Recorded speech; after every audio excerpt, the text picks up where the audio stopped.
Good evening, and I'd like to welcome you and call to order our Lucan Biddulph Council meeting for Tuesday, February the 6th. I would like to acknowledge that I am an ally of Indigenous peoples. The Township of Lucan Biddulph is located on the treaty and traditional territory and ancestral lands of many Indigenous peoples and is covered by several Upper Canada treaties. We recognize and celebrate the contributions of Indigenous communities in our shared cultural heritage. Lucan Biddulph is now home to many First Nations, Métis, and Inuit peoples and communities that have a unique relationship with the land and its resources and continue to shape the history and economy of our township. We recognize the unique role of Indigenous communities and that they have in the development of our community. The contribution from Indigenous communities ensure the sharing of unique perspectives and traditional knowledge. The township recognizes the importance of consulting with our Indigenous neighbors and communities in an effort to build constructive, cooperative relationships through meaningful engagement to inform our decision-making and to build partnerships. We acknowledge historic and ongoing injustices that Indigenous peoples endure in Canada, and we affirm our commitment to honoring Indigenous voices, nations, and cultures, and to moving forward in the spirit of reconciliation and respect. There are no additions to the agenda. However, we are going to move 12.2, Building and Bylaw Enforcement. We're going to move it up into the agenda, and it will follow directly after the delegations. Is there any disclosure of pecuniary interest? Seeing none. Okay, I'm going to come around front.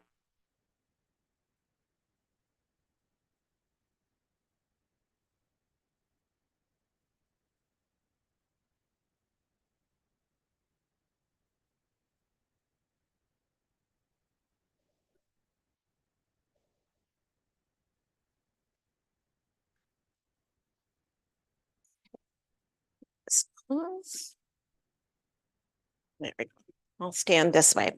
The beginning of January, the 1st of January, we always have the honor and pleasure to announce the Mayor's Honor Roll for the year. And this is the meeting when we actually get to bring all the recipients to the meeting and thank them, acknowledge their contributions to our community, and to make sure that the community knows who everybody is and knows what they've done to make Lucan Biddulph the community that it is. Before I get into the introductions, I would just remind anybody watching that our nominations for the Mayor's Honor Roll usually open up in the fall, October sometime.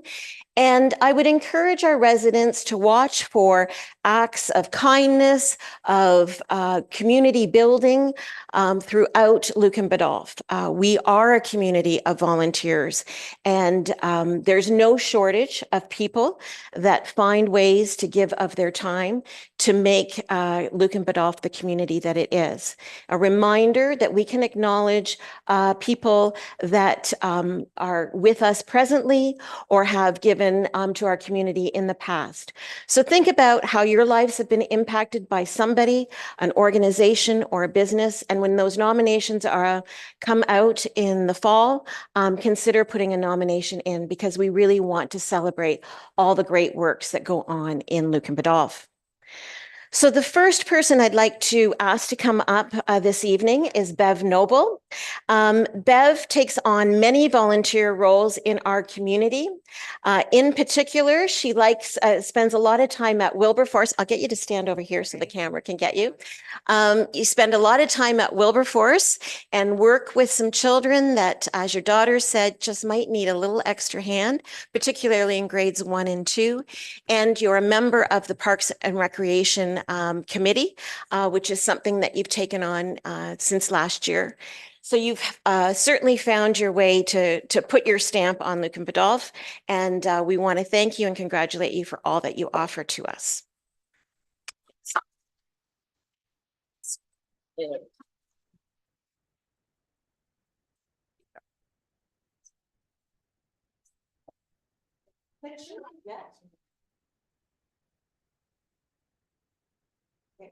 And then we'll do a picture after at the whole group. Hey, the next person I want to recognize is Bev Anderson. And Bev is watching us virtually tonight, but accepting on her behalf is her son, Tim Anderson, and her granddaughter, Claire. Anybody that has lived in Lucan for any great length of time will know the Anderson family, and of course will know Bev. Bev's contributions really stem in the scouting group and the scouting community. And Alex probably is a better person than I am to speak to speak to Bev's contributions. But I can't begin to think of the number of lives that Bev has uh, affected over the number of years that she's been involved in scouting. And life takes us in many different ways, and we all have to face challenges. But even with the challenges in front of her, she continues to find a way to give back to scouting and continues to make marks on the children and youth that are involved in the scouting community. So congratulations, Bev.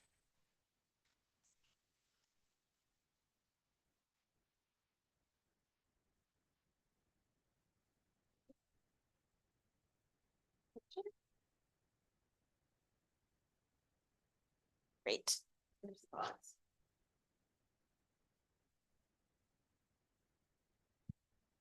So as I said before, it's not just individuals that we like to recognize, but this year we're really pleased to recognize the real estate team from Radcliffe. And representing the Radcliffe team tonight is Danette Newham, Jody Simmons, Samir Mete, and Mike Wallstein. And if I could get the four of you to come up. I don't think it's any secret the work that the Radcliffe team does in Lucan Biddulph. They sponsor many events, they sponsor teams, they sponsor clubs. They always find a way to give back. And just a couple of the things that they've taken on in the last year, they've done a backpack giveaway where they've stuffed backpacks full of school supplies and given them to kids that might need that. They've done a clothing and a boot drive, and I believe that's gone on for a number of years. And then they've also found a way to help families that might need an extra hand with gas and grocery cards during the fall and winter months. So it's great that you guys give back to the community as you do. You are familiar faces to so many of us. You've brought so many new people into Lucan, but we're just so thrilled that you've invested in the community and you find a way to give back. So thank you. And unfortunately, I know Mike can't join us, but you do certainly a great job representing him. We think of him. Thank you. Yeah.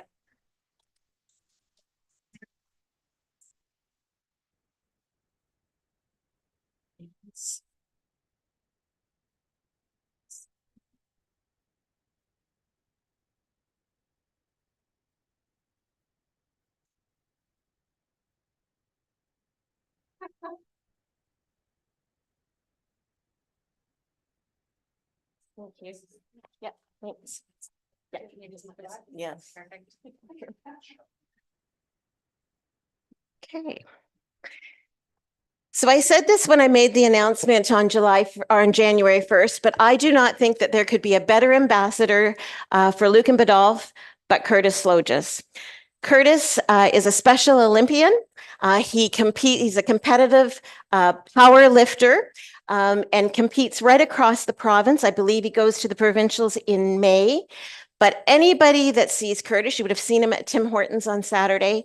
He's always got a smile on his face. He's proud of what he does. He always wants to talk about his accomplishments, and he's always proud to say that he's from Lucan. So come on up, Curtis. I am so thrilled that we are able to celebrate you tonight.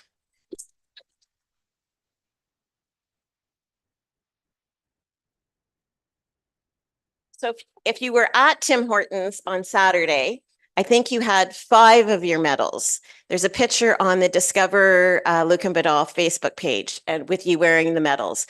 And I thought you'd be weighed down because they were so heavy. So he's got 2 of them here tonight. As I say, he's always proud to talk about them. So if you want to ask him about it after, it would be great. But congratulations, Curtis.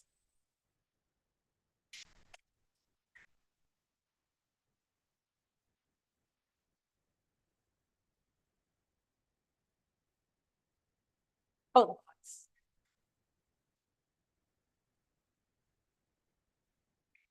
So the last two young, the next awards that we're going to hand out are actually to two young men that we recognized a couple years ago. And we recognize them as an honorable mention. And I don't think, again, that anybody in Lucan does not know these two, Porter Huffman and Colton Lawrence. I think we're all familiar of the cry out in the fall for bottles as they, come on up, boys. The the bottle drive that they organize. And of course, what they do is then with the funds raised from the bottles, they turn that into cash and then it turns into a shopping spree at the St. Mary's Canadian Tire.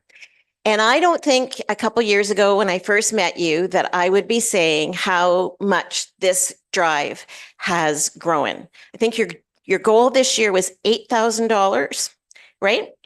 But you raised over $11,000. I mean, that's a lot of effort. I would dare say there that your families were probably surprised at the success and to see how it's growing. But it's not only testament to the two of you and the work that you do, but of course, your families, but also to the community and how they've supported the two of you. So you can't stop. You got to keep going. And we're really thrilled that we're able to formally put you on the honor roll this year. And we can't wait to see what you do in the future.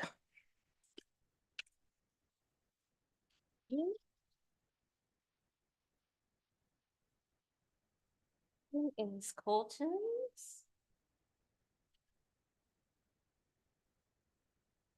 orders. There you go. Awesome.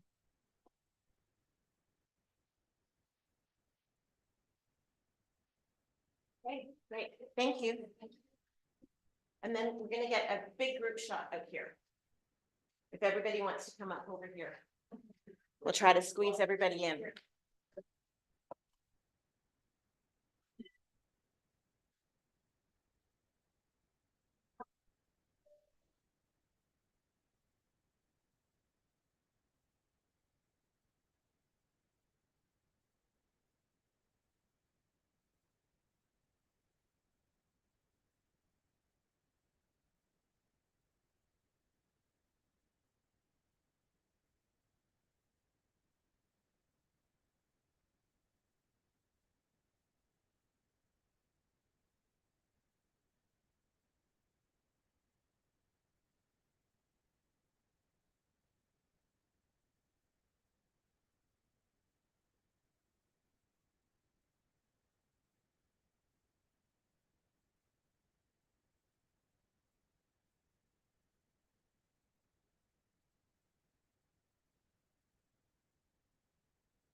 I know, exactly. Okay, now we have to get into the work of the meeting. So we do have, yep, thanks, Carol. Take care. Yep. Bye, Curtis. So our first, we do have a delegation tonight, and I'm pleased to welcome our friend Francis, and I never know how to pronounce your last name. I always mess it up. Value, but Francis Value. is fine. Francis is fine. Our friend Francis from Blue Water Recycling. And it's great to have you here in person, Francis. I think it's been a while since you've been here. It certainly has. But we're certainly looking forward to the update that you're going to give us. So over to you. Thank you very much. I mean, yeah, the last time I was at your old municipal office down the street, and I would say it's just your office has changed, but the entire community. Yes, exactly. You've grown beautifully, and it's must be a testament of how you run things around here. That's looking very good. Congratulations. Yeah, so I think I was asked to come and talk to you about the Blue Box program and the transition and what's happening with that. I'm going to give you a quick update and answer any questions you may have about that. It's something that's been in the works for a very long time, but it's something that came about as a result of the new Blue Box regulation that came into effect on June 3rd, 2021, when the Ministry of the Environment announced that we would move from a shared responsibility model in Ontario, where municipalities essentially have been running the Blue Box program for over 30 years and sharing it with the producers on a 50-50% cost basis. And a new program is one where the producers are actually taking over the entire Blue Box program, both operationally and financially.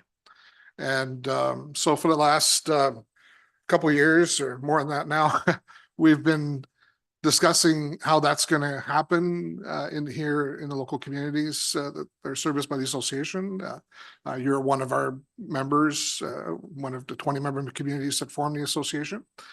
And I'm pleased to say that we've reached agreements with the producers to continue services on their behalf.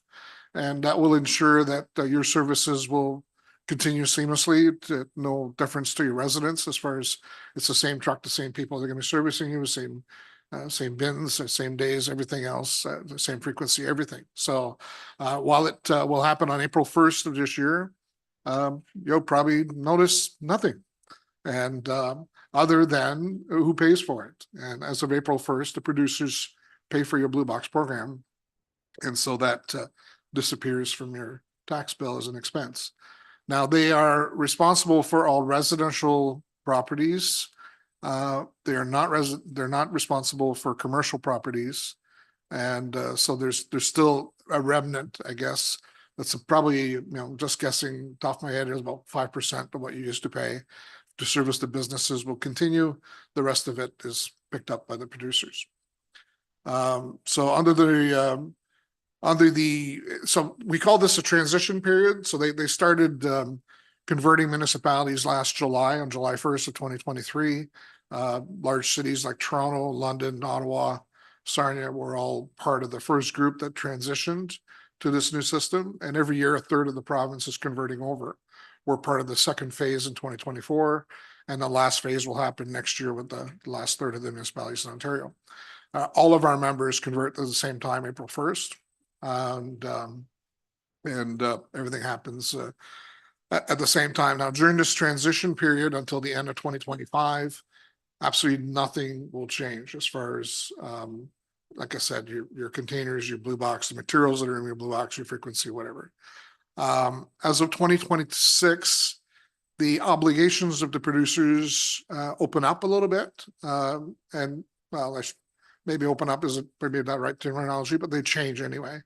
And in that sense, as of January 1st, 2026, the list of materials that are collected in your recycling program will grow because the producers are going to be responsible for all printed materials and packaging. And so certain materials that you don't see in a container today will launch at that time, things like aseptic containers, polycoat containers, some of the polystyrene, right down to even candy wrappers and other flexible packaging that may not be accepted now. They will all launch at that time. So the program will change in that respect. One of the areas that you can expect a potential change, it's going to be up to the producers, but their obligation is only to collect the recyclables on a bi-weekly basis. So for now, you're safe. You're going to continue to receive weekly collection. But as of January 1st, 2026, if the producers came to us and they said, no, we want you to reduce frequency to bi-weekly, it's their call, it's not yours. Okay, just a heads up that that may happen in time.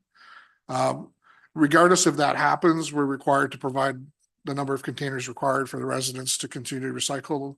So if they need to double up because now they're only collected every 2 weeks, then they would get a second bin or a bigger bin or whatever. Nothing would change. There'd be no cost to the other. It'd be, again, according to the under the control of the producers instead of the municipalities.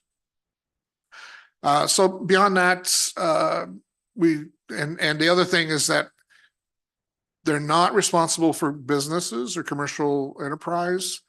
They are allowing us to continue to collect them at this point with the current vehicle collecting the residential materials. But as of 2026, they won't.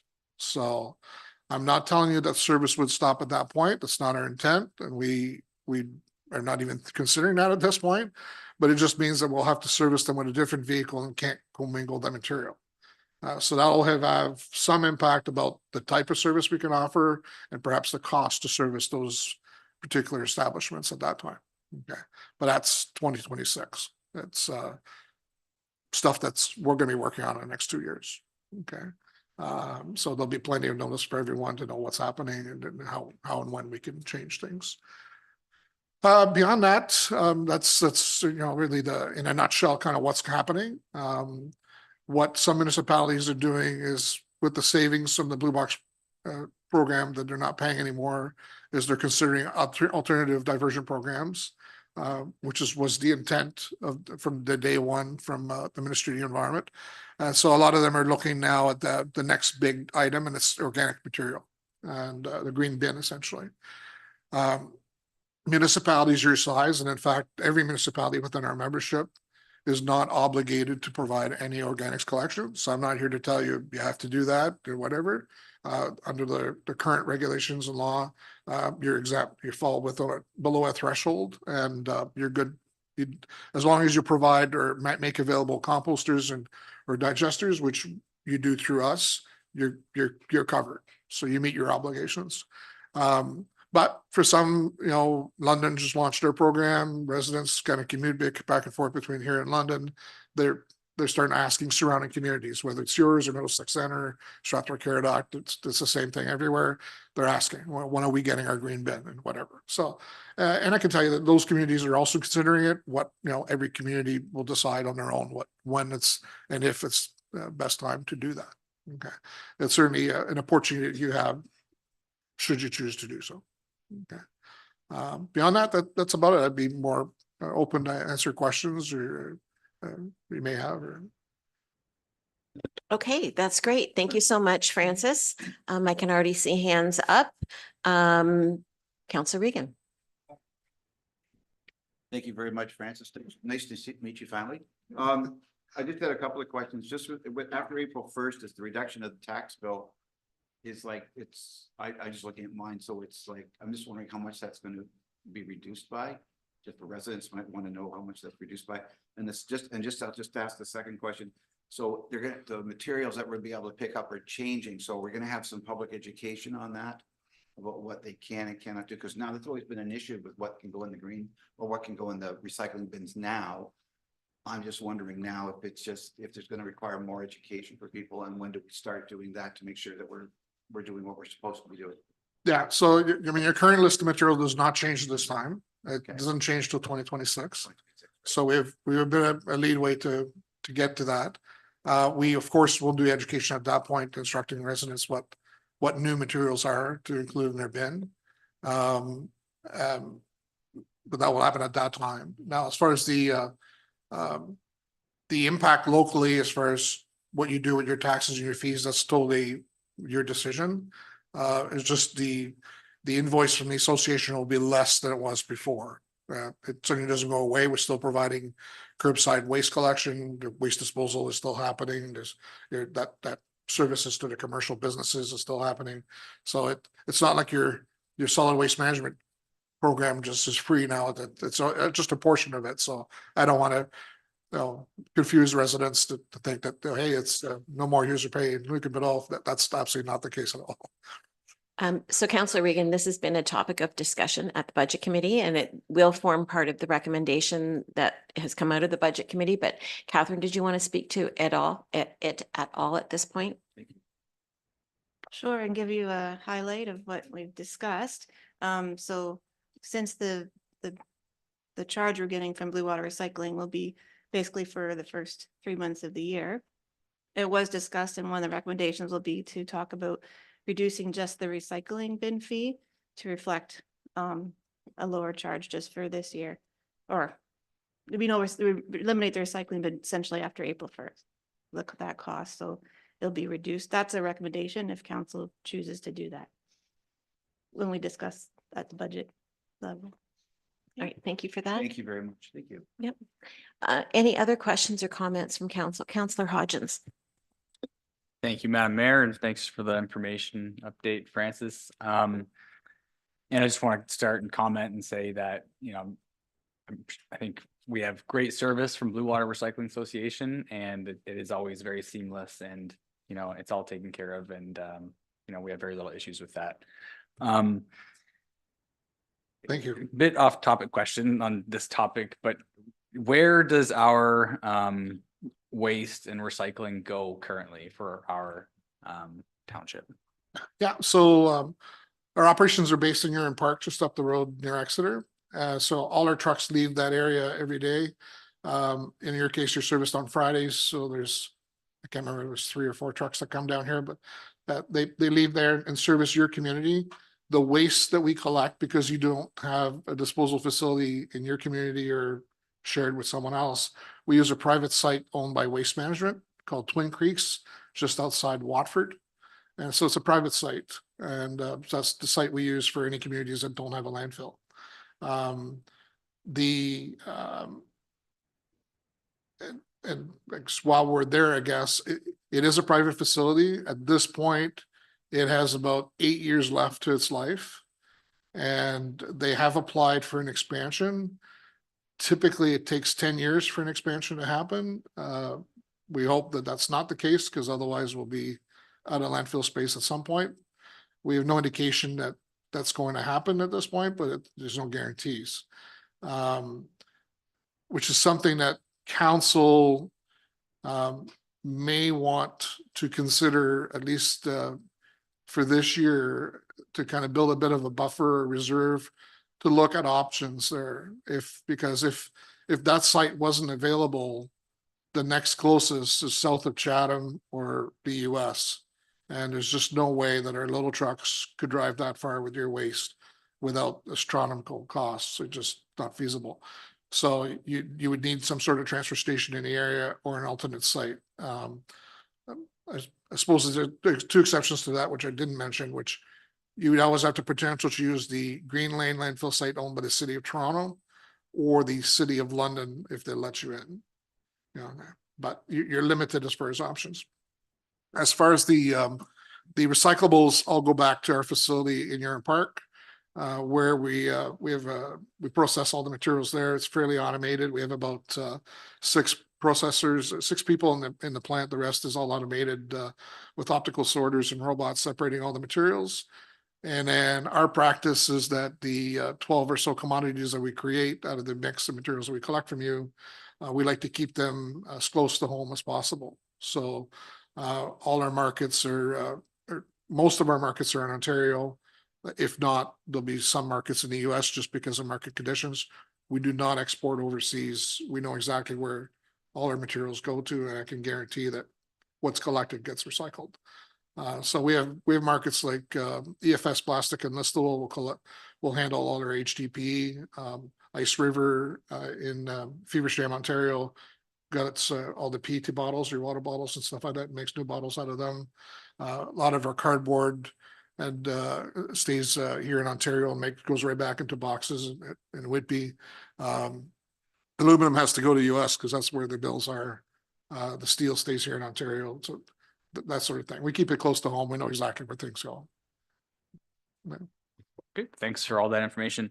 With the shift in responsibility to the producers, does that change where the recycling goes, or is it still going to Huron Park? Is that a deal worked out with producers? At this point, we have agreements, they're not signed yet, but we have agreements where we're going to continue the collections, so there's no change for you at the curbside. We are going to continue to be the receiving facility in Huron Park to receive the materials. And we're currently under negotiations with all the producers to process the material for them. Under the new framework, what happens is we have a common collection system in Ontario that is shared by the producers. So, and that's how you get to collect the same materials across the province. And so the last 2 years, and still underway right now, they've been looking for putting out tenders for do the collection portion and the receiving portion.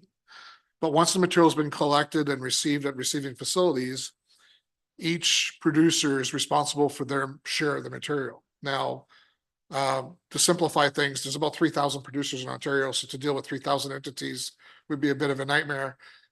They are represented by what they call PROs, Producer Responsibility Organization, or PROs.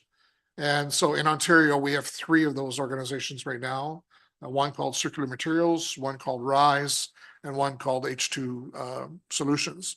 And they each represent a group of producers, some more than others, but they're each responsible for their own materials. So I have 3 parties that I'm negotiating right now with to do their processing. If we don't do the processing, then they have to come to our place to pick it up and send it someplace else to do that. As you can imagine, moving that material is fairly light. It's not very cost effective, so it doesn't make a lot of sense to move it around if there's already an existing facility to do that. We've chosen to offer those services to the producers for now, during the transition period, handling the current list of materials. So that means we will be processing materials there. We expect to be processing all that material in our facility until the end of 2025. After that, when a new group of material comes in, it's still a possibility for us to do that, but unlikely now. It's getting late in the game. And it's a decision that with the board we've made that we did decide not to pursue. It would have meant a $15 to $25 million investment in a new facility to be able to process the wide range of materials that they want. And we didn't think it was in the best interest of the members to do that. So from 2026 on, we expect that the material we collect is still going to be delivered in Huron Park, but will be shipped to a new material recovery facility that's being built at that time. It doesn't mean that we'll be shutting down our facility. In fact, what we expect to do at that point is to convert it to a facility processing commercial materials only. So all the businesses that they don't want, whether from here or other areas, there's lots of materials available there. We already have the equipment. It's getting old, there's no doubt about it, but it's still advanced and good to do that kind of mix material. And so we expect to maximize your investment there and continue in that respect. Okay, thank you for that information. I think it's a very complicated issue, and there's a lot of things to be worked out in a short amount of time. So I guess it'll be interesting to see where this goes. I mean, I'm just kind of thinking about it, and what we have now, it works well, and like it's great that the facility is local. We're not paying and like having trucks move this material large distances, and hopefully that model can be what ultimately is the solution. It's something like that, because it would be nice if the producers would just kind of pay for their share, and then we can just continue on. It seems like that's the simpler solution, but I understand it's a very complicated situation. But thanks for all of the information. A lot of moving wheels, a lot of balls in the air. We're simplifying a lot of things here, I can tell you that. I think I'm not going to deny that there's probably different ways the producer could have come about the changes that are happening now. But at the same time, moving forward for the long term, I think our facility, its size, its location, whatever, in today's terms, is not efficient to do that. I mean, we are very efficient where we are and what we do today, But to move to that new mix of materials, you need more technologies, and on the scale that we do things, it's beyond what you can think about. Like our facility is good for about 50,000 tons a year. The new facilities that are being built now are good for 250,000 tons a year. And they're just about fully automated, like there's no staff. And they're able to do a broader range of materials. But they also cost $100 million. And it's not something we would do. Any other questions or comments? Deputy Mayor Manders. Francis, yeah, Jade, that's why my reports are sometimes pretty simple, because it's easy from the house to the curb, and then it's like, you know, it's what the future looks like for garbage and recycling and what it is. It's amazing here. And, you know, Francis talk, obviously very passionate and knowledgeable, but anyways, one quick question. I realize we're talking about finance, but will we be able to identify easily the business and commercial that'll still be paying for the recycling? Hunter. We have a list for you.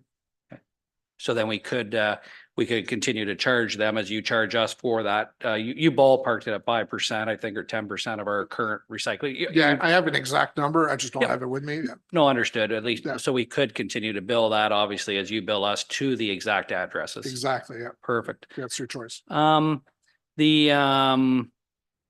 not obligated for green waste, as you said, probably because of our size. Correct.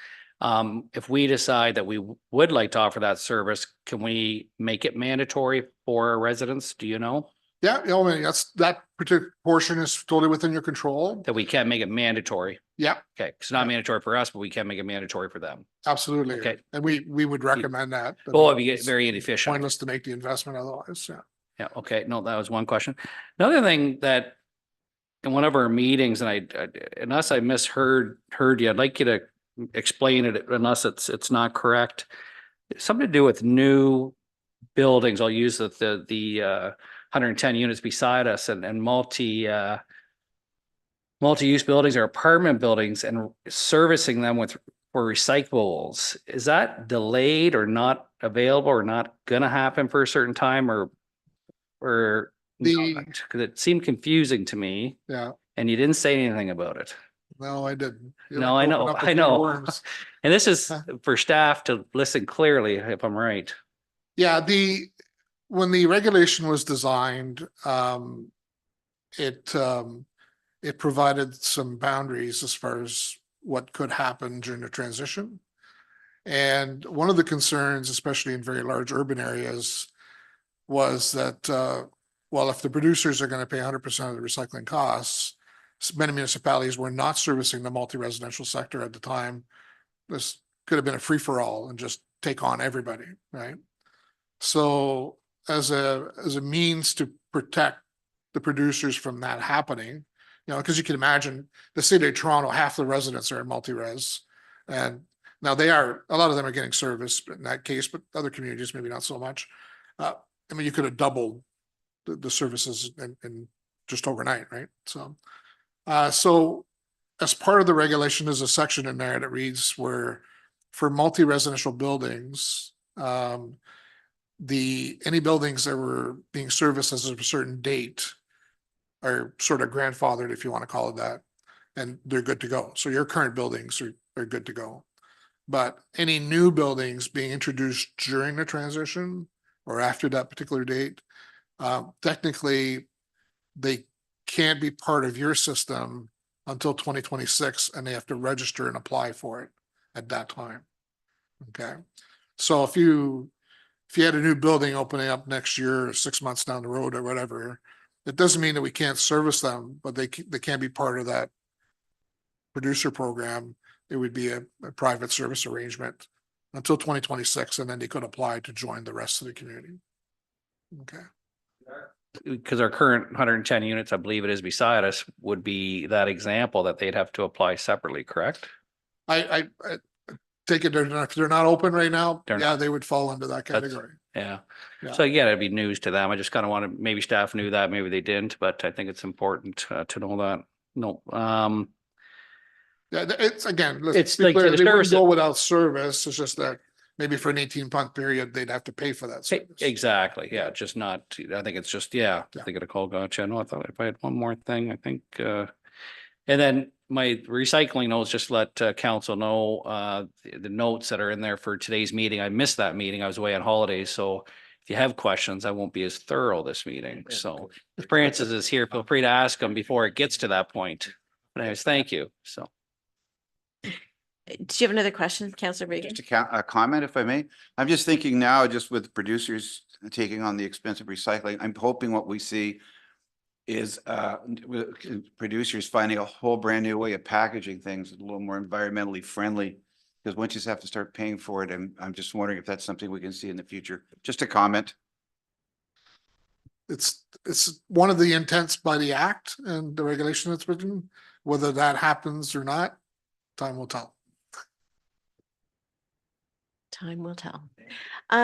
Just back to the green waste, Francis. So have some of our neighbors, like, I mean, and I would say the same thing. There's definitely more discussion that I hear from our residents now that London is collecting green waste. And, you Yeah. know, is this something that's coming? Certainly it is always been it's always been brought to my attention, and there definitely are residents in our community that can hardly wait for that to come. Yeah. You know, obviously Lucan Biddulph on their own, I don't think can initiate this, but are you getting a sense from the other members that this is the direction that you're going to be going in? Yeah, I mean, there's more organic waste than there's recyclables actually. So your potential for diversion is huge. And so thinking long-term, it's probably wise. You know, it's more applicable in certain areas than others, but you know, you're certainly would fall into a category that's worth considering. Okay. As far as the name, well, so the association in 2008, when we made the decision to go automated collection using wheelie bins, was predicated by the fact that we knew organics was coming at some point in time. So collecting material has not been an issue for us. Bringing it somewhere for processing has been the holdup until a year ago or so, or yeah, anyway, somewhere around there. Our closest facility was Guelph, and so which wasn't feasible to collect material and deliver it there. Now we have access to 3 facilities locally that could accept the materials. So we can offer full service any day. And so if you called me tomorrow, you know, and you looked at numbers and it made sense to you, 6 months you'll have a program. So that's not a problem at all. It's residents would be provided with a separate bin that would have a green lid on it with instructions the same as you have for your recycling and waste. And it would accept not only your kitchen organics, but also your leaf and yard waste could go into that bin. And then we would deliver to one of those local facilities. The most likely facility, the one that we've been working with the most, is Try Recycling, which is just down the road from you at Clark Road, right? So that's not a problem. One of the which may or may not be an issue, but typically when we promote the organics collection program, like we have in St. Mary's and Middlesex Center, Strathroy Caradoc, Lambton Shores, these communities, the approach that we suggest is to go weekly organics collection, because that's where your stink factor is. So you want to get it off the street every week.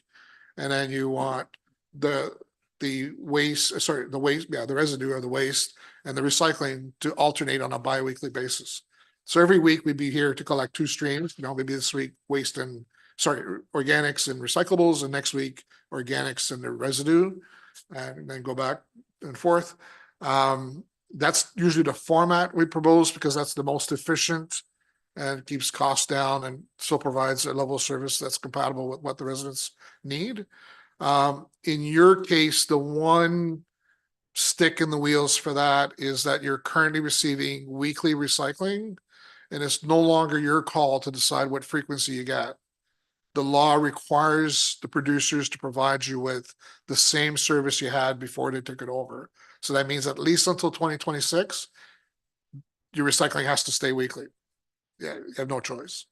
So that creates some you know, it's not to say you can't do it, but then the efficiencies aren't quite the same.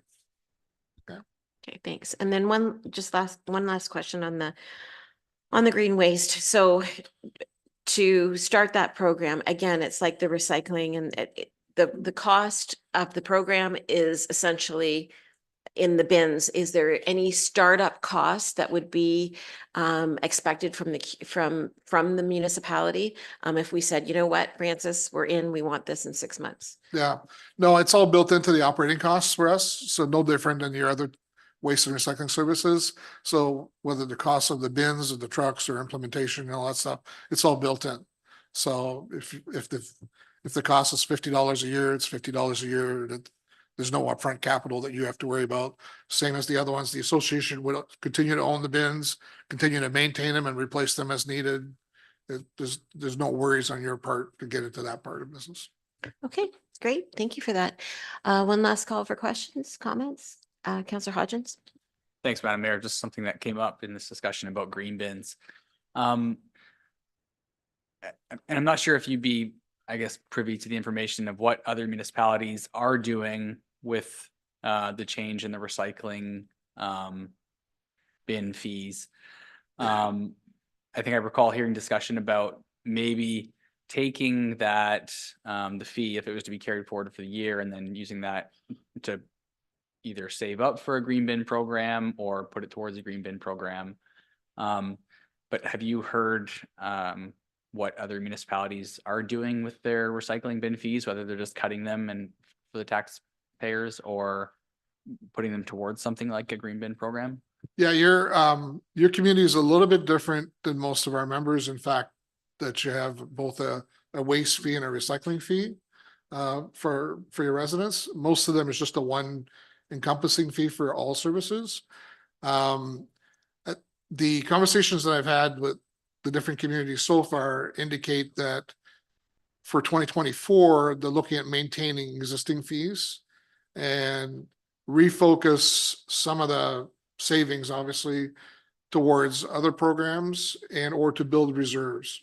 And they know that there's other areas, whether it's whether you operate events to collect, you know, scrap metal or mattresses or e-waste or whatever that may happen once a year, that maybe you don't do it now because you don't have the money to do that. They're looking at doing that, at least in 2024. They are all looking at the organics program as a possible move towards, but it's one of those things, well, we want to see it happen, that we're not getting billed anymore. Until we see that, we don't want to commit to anything, which makes total sense. So a lot of them are looking at 2025 to implement that, the organics at that point. But yeah, there's certainly nobody running around saying, okay, we're just gonna cut the fee now and then next year we'll reintroduce it and have another expense or whatever. So they're kind of taking it one step at a time. Yeah. Thank you. Okay, thank you for that. All right, if there are no other questions or comments, thank you for coming and joining us, Francis. As I say, it was great to see you, and we certainly appreciate the update on the system. Hey, you're welcome. It's my pleasure to service you and your community, and we hope to do this for many, many years to come. That's great. I know that in the past, I know this council hasn't done when I've had the opportunity of doing a tour, but maybe that is something that at some point council look at going on a field trip and taking a tour of the facility, because it is quite something to see. No, you're welcome anytime.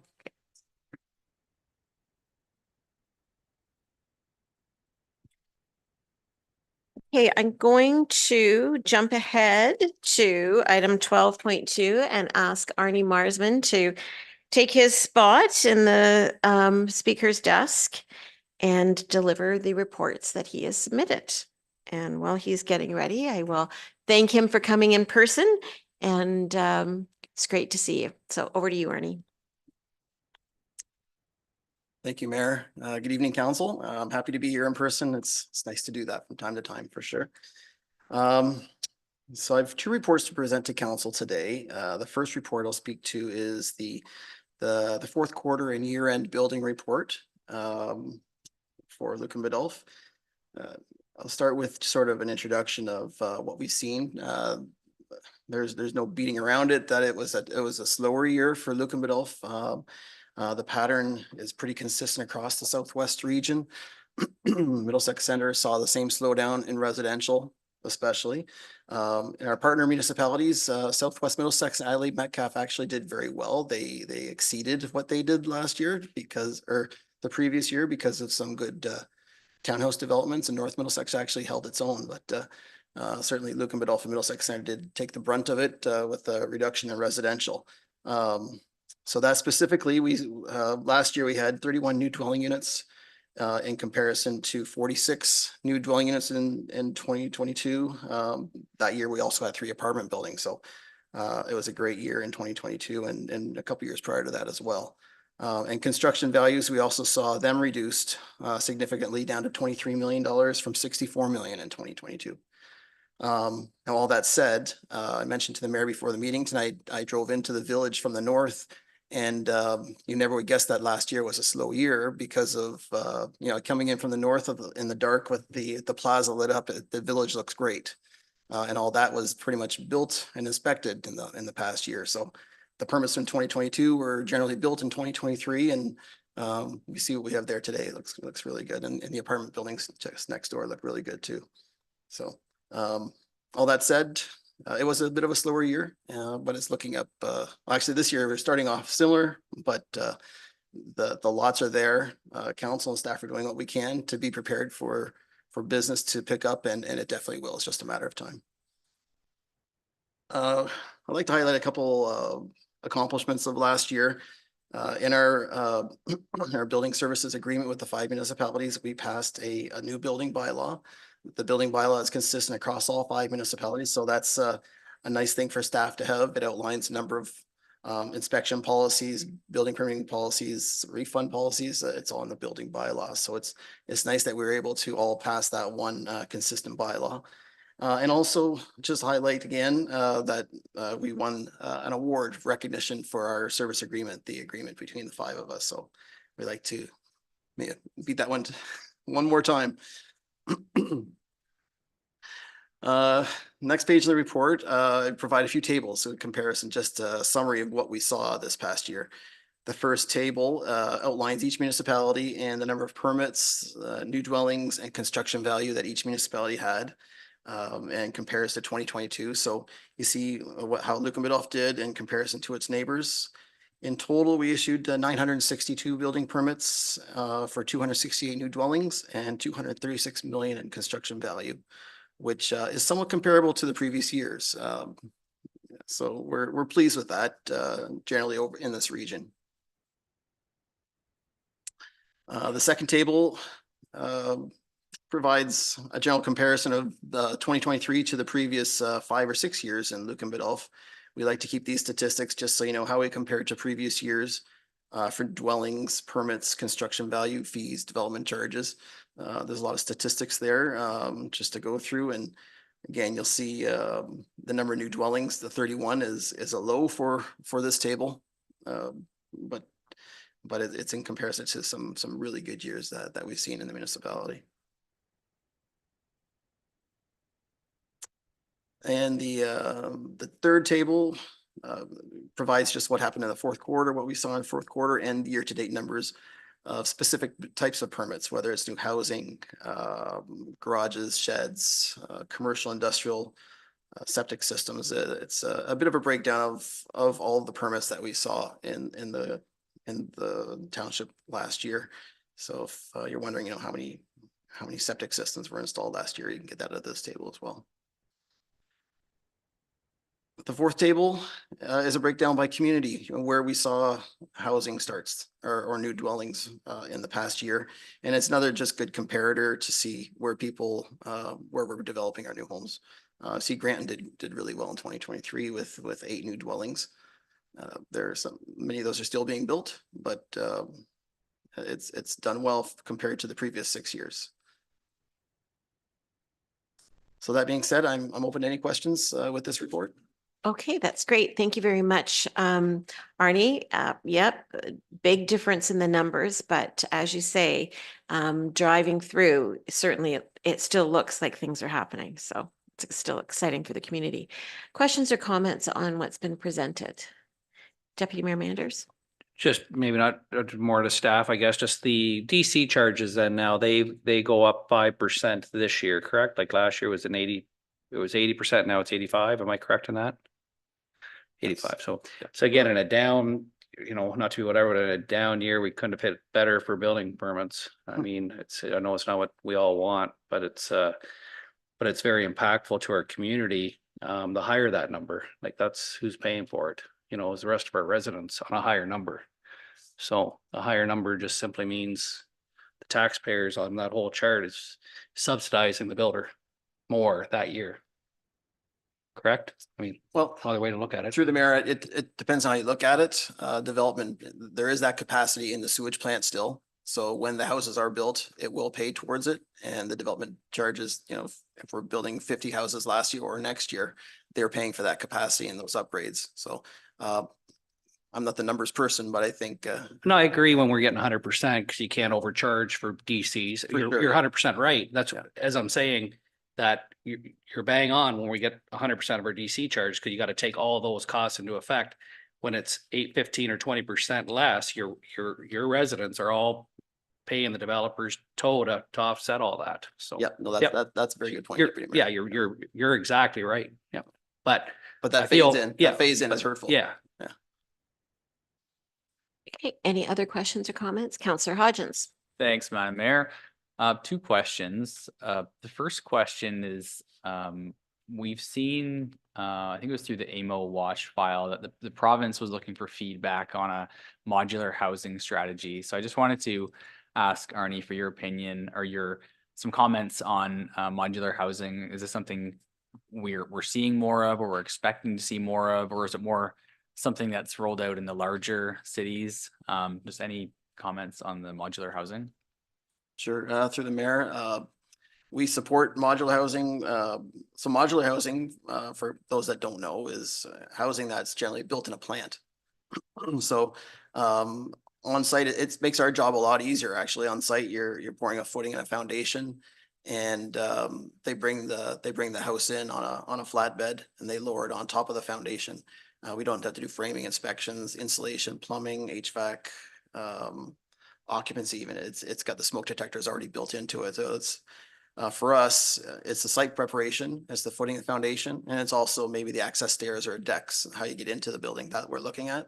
And how you're connecting it all together. But modular housing is nothing really new. It looks like a house. We've had modular homes. I've seen some probably 10 or 15 years ago where they're built in a plant. And it's just typically they're 1-story dwellings. They're sometimes brought in 2 pieces, 2 halves, and they set it up on site. But yeah, I definitely would expect to see more of that going forward in controlled environments. It's a lot easier to make a house in a controlled environment and bring them onto the site. All right, thank you. And the second question is just it's kind of a bit of a budget or finance question, but just because we're going through our budget cycle now, and I think like we're seeing our building inspection and inspector fees increasing, but at the same time, I think we're seeing our revenues decreasing from less activity. And there was some commentary in our budget package with the increase in the fees going maybe towards a new billing model where it's just allocated to the municipalities. And maybe it's more of just a comment. Just I guess it's a bit concerning to see those things going the opposite direction. So hopefully things turn around a bit, but maybe could you just speak a little bit to, I guess, how the or why we're seeing the cost increase for the building inspection and how that allocation works, just for our understanding for budgeting? Sure. Through the mayor, we will be bringing some information to council going forward in the next couple meetings. What we've done for the past, I would say 20 years is we've kept track of our time and our mileage. And we would send bills quarterly to Lucan Biddulph of the time spent. And over the past 2 years or 3 years, bringing on the other 3 municipalities, we've done that with all of them. And we've come up with a pretty good estimate of what it costs for each of these municipalities, what demand there is for building staff. But we've also found time tracking to be very onerous and time consuming just for staff to do that ourselves. So we're recommending a new formula based on a combination of the assessment of the municipality, how big the municipality is, what your general assessment is, and also how much building activity you've seen over the previous year and a half. And weighing that out over, we estimate 2.5 inspectors for the 4 municipalities, not Middlesex Center, but for the other 4. We estimate there's about 2.5 inspectors that are needed for those 4 municipalities, plus a portion of the chief building official. So we add up those costs and we break it down by how much revenue those 4 municipalities brought in over the past year and a half. And that's how we'd like to propose it to the municipalities for funding rather than hour by hour. We're hopeful that that's pretty accurate. We've done some estimates that we will be bringing back to councils over the next month or so of how we'd like to see it this year. And each year, if this is a slow year, then what you would pay next year would likely go down in comparison to the other ones that maybe had a better year. Great, thanks, Arnie. Yeah, Deputy Mayor Manders. Just kind of off Councillor Hodgson's question on the modular, like secondary housing, like tiny housing on existing properties. Through your area cover, I don't suspect there's much being done yet, but do you hear a lot of chatter about that? Yeah, Or am I wrong? And there is a lot. Yeah, through the merit, we hear a little chatter, but we don't see a lot of activity yet. In my report, I think we've seen 2 ARUs in Lucan Biddulph. They're both basement apartments in the past year where they finished the basement and it's a rental. We've seen, I think we've seen 2 in Middlesex Center, and we've had inquiries recently up in Park Hill as well. Sorry, and those other ones you just mentioned, are they secondary outside or with inside the house? All of them? I mean, I'm kind of curious on yeah, the outside. Sure. In Middlesex Center, we have one that's outside Yep. and one that's in a basement. And in Park Hill, we're considering one right now that's outside. Okay, interesting. Yeah, and it could be a combination of a tiny home or just an accessory residential unit. It's a residential unit done in an accessory building. There's a bit of a difference between those two. A tiny home has a maximum size and it's built off-site and it's brought in like a modular home. Or an accessory residential unit is not, it's built on site in an accessory building. And it generally will be built to the accessory building limits standards. So if your maximum size of an accessory building maybe is 3% lot coverage or 500 square feet, that's the maximum your accessory residential unit could be.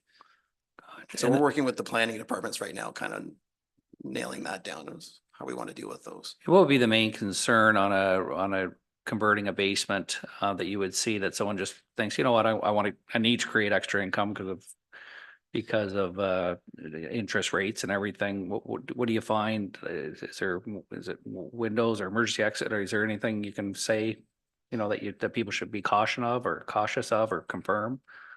Yeah, through the mayor, certainly you want to be aware of exiting, fire separations, the furnace itself. You'll need some sort of a smoke detector in the furnace that shuts it off.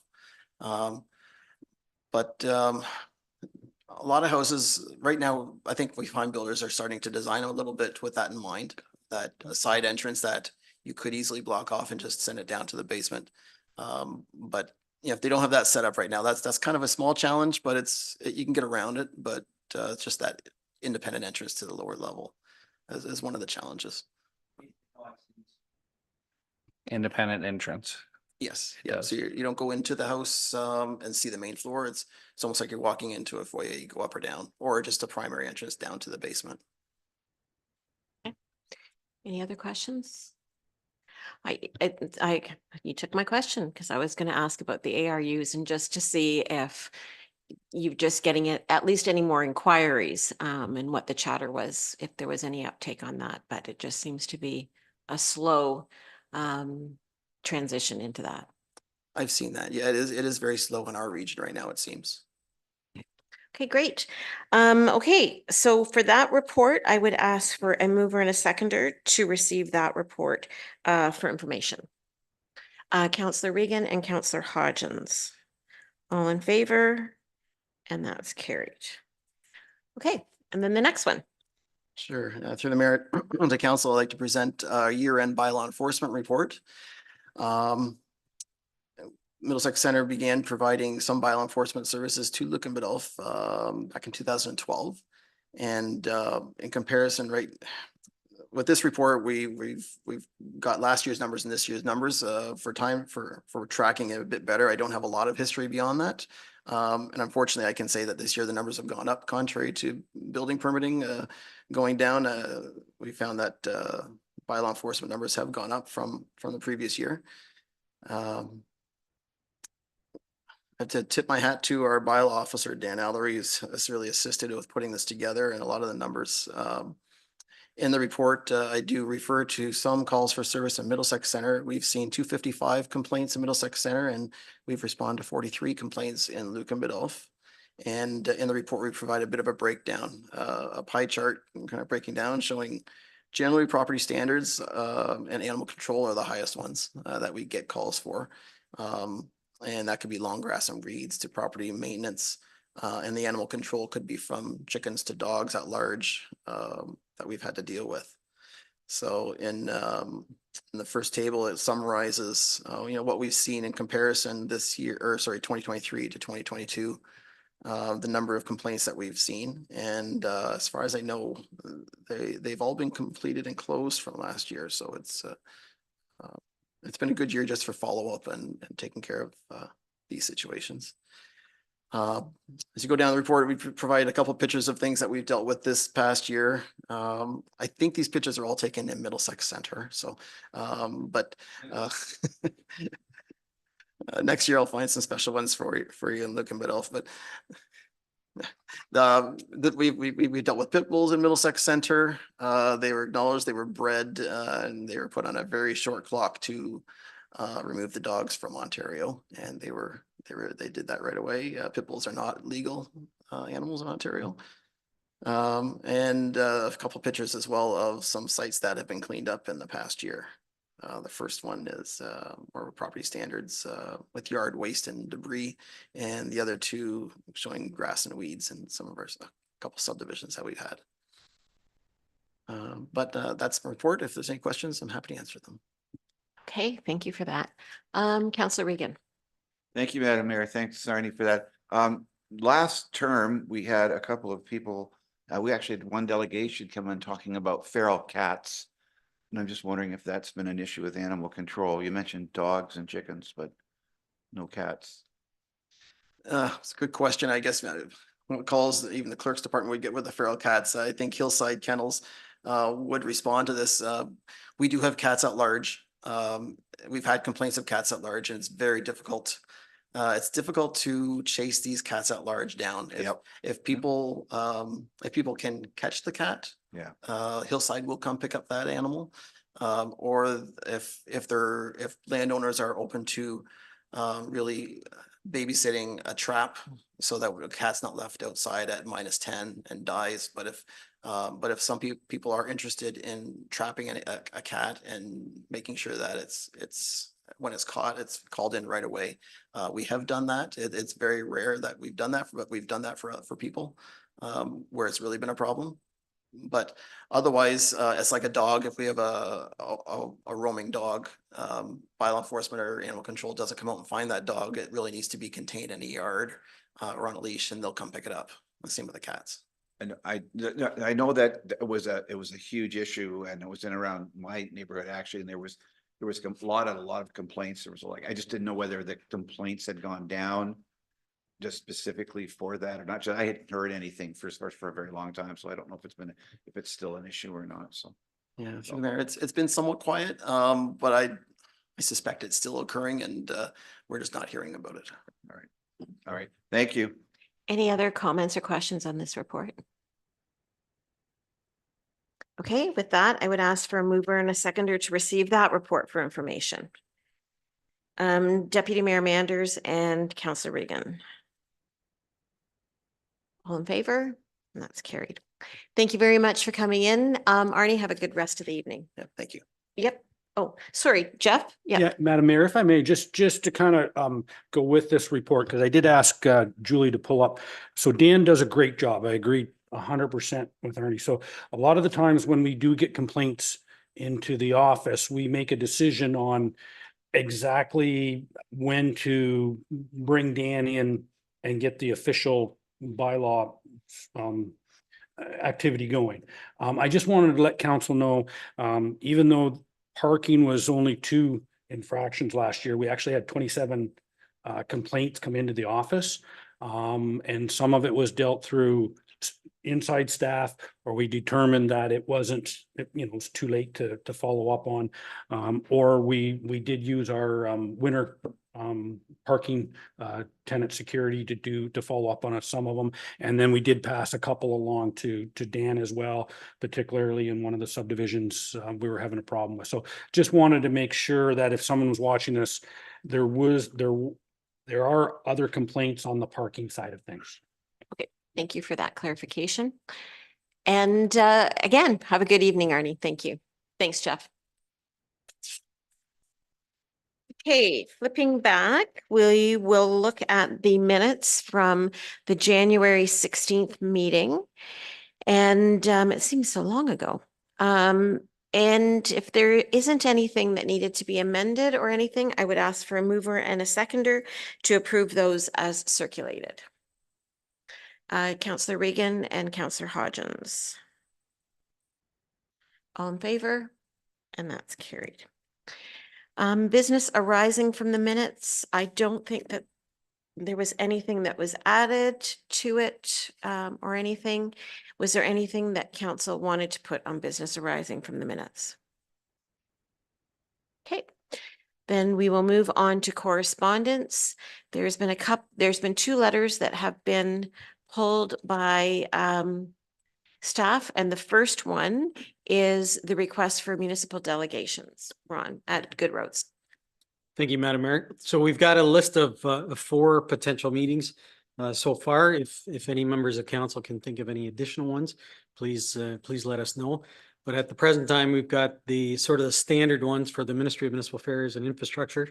And then we're also requesting one for the Ministry of Education with regards to the potential for the new public school here in Lucan.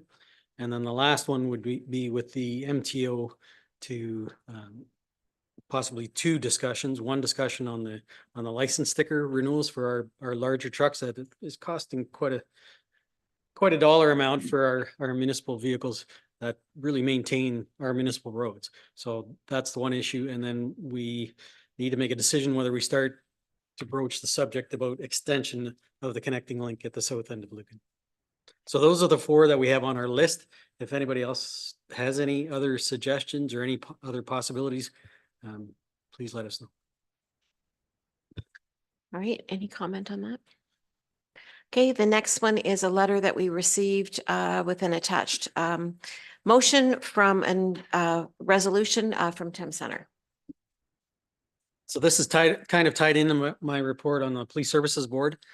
Thames Center certainly jumped out ahead of everybody else. They're the only existing municipality in the county that has OPP services that does have their own existing Police Services Board. So they're sort of ahead of the curve on this one. They've appointed their deputy mayor to sit as their municipal representative on the new Police Services Board that will take effect April the 1st of this year. April the 1st. And then they're also recommending that their current chair of their Police Services Board, Jim Maudsley, also be nominated for the one of the 2 public positions. So, and I'll talk a little bit more about the process in my report later this evening. Any comments on that one? Okay, and then going to the balance of the correspondence that we've received since January 16th. Was there anything that council wanted to speak to? Councillor Hodgins. Thanks, Madam Mayor. Just item number 15, it's a resolution from the town of Orangeville regarding AMO's call in the province to conduct a social and economic prosperity review. And this is something I got to learn a bit more about while I attended the recent Roma conference in Toronto. And it's something that I did want to bring forward to council to consider supporting this resolution or doing this. But I'm not sure if we would then like if this would be a notice of motion, just process wise. I'm not sure how we would put that on the floor for council. If I may, Madam Mayor, it can be as simple as an endorsement of the existing motion from the town of Orangeville. You know, I don't think there's any need to prolong this and do it overly formal by introducing a notice of motion, which would then be addressed at the next meeting. If council is so inclined, a simple mover and seconder to endorse this motion of the town of Orangeville, and we can proceed from there. I would encourage, if you haven't had the opportunity to do so, is to go on the AMO site because they've got information on this. And it, as Councillor Hodgins said, it is something that was discussed at Roma. And it is something that AMO is really pushing for. So it would be, I think, incumbent upon us to endorse this. So do you want to make it, Councillor Hodgins, and you want to second it, Councillor Regan? Yep, I'll make that motion. And just to endorse it? To endorse that or to, I guess, approve the same resolution that was provided by AMO, the wording, whichever. Okay. Is there any other discussion on that? Did anybody have any questions? Okay, as I say, I would really encourage you to take a look at the AMO paper on that. With that, all in favor? And that is carried. Just better. Did you get that? I didn't write that down. Were there any other items of correspondence that council wanted to speak to? Then I would ask for a mover and a seconder to receive those items for information, please. Mover and a seconder, Councillor Hodgins and Councillor Regan. All in favor? And that's carried. Thank you. On to committee reports, Blue Water. Francis was great. Anything from CEDC? Yes, Madam Mayor, I do, if I may. We had a meeting, January 31st, here at the office. There are a few items I just want to let people know about. Just some of the updates that was provided by Lisa. So the committee discussed possible workshops for local businesses, and it was suggested that there was a survey to be circulated to the Main Street businesses regarding ideas for promotion workshops and downtown revitalization. And Lisa is developing, and I think is sent that out for review, developed a survey for the committee's review prior to circulating it. There was a discussion about public art and beautification. And the committee's, Lisa asked for the committee's input for projects for downtown revitalization and noted that there's an OMAFRA RED grant that was now open that will be applying for that. And that will be including things like the street pole banners, the street, new street name signposts, garbage recycling bins, a few more downtown. And I believe if we're successful with the grant, it would cover 30% of the cost. Lisa's also working with the owner of Lucan Local to develop and organize 4 night markets this summer because we had great success last year. A number of the businesses told us that they had some of the busiest night of the year almost. So we were going to do that again. And there were a couple of other discussions we had with respect to business networking events for 2024. And so Lisa was going to organize that to be held at local businesses throughout the downtown. Just one note of a new business that was announced that CFDC's International Women's Day event will be held March 8th at the Lucan Biddulph Community Memorial Center.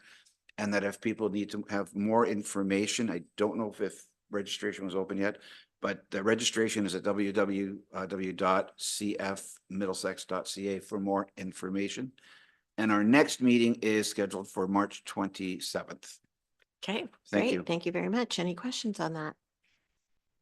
Okay, on to Lake Huron. There wasn't a meeting. We meet in March. Fire boards. Thank you, Madam Mayor. The Biddulph Blanchard Fire Area Board is going to have a meeting on the 15th of February. So I believe that's next Thursday. Thank you. ABCA. Thank you, Madam Mayor. Nothing to report from ABCA at this time, but just reading through the UTRCA Board of Directors agenda for their January 30th meeting.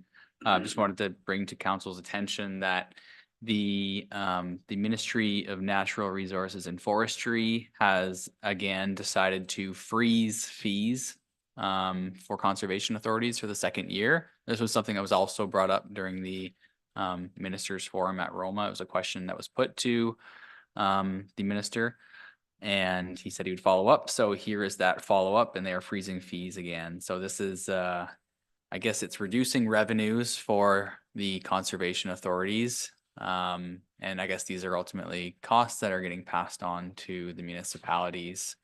So just wanted to let council be aware of that information.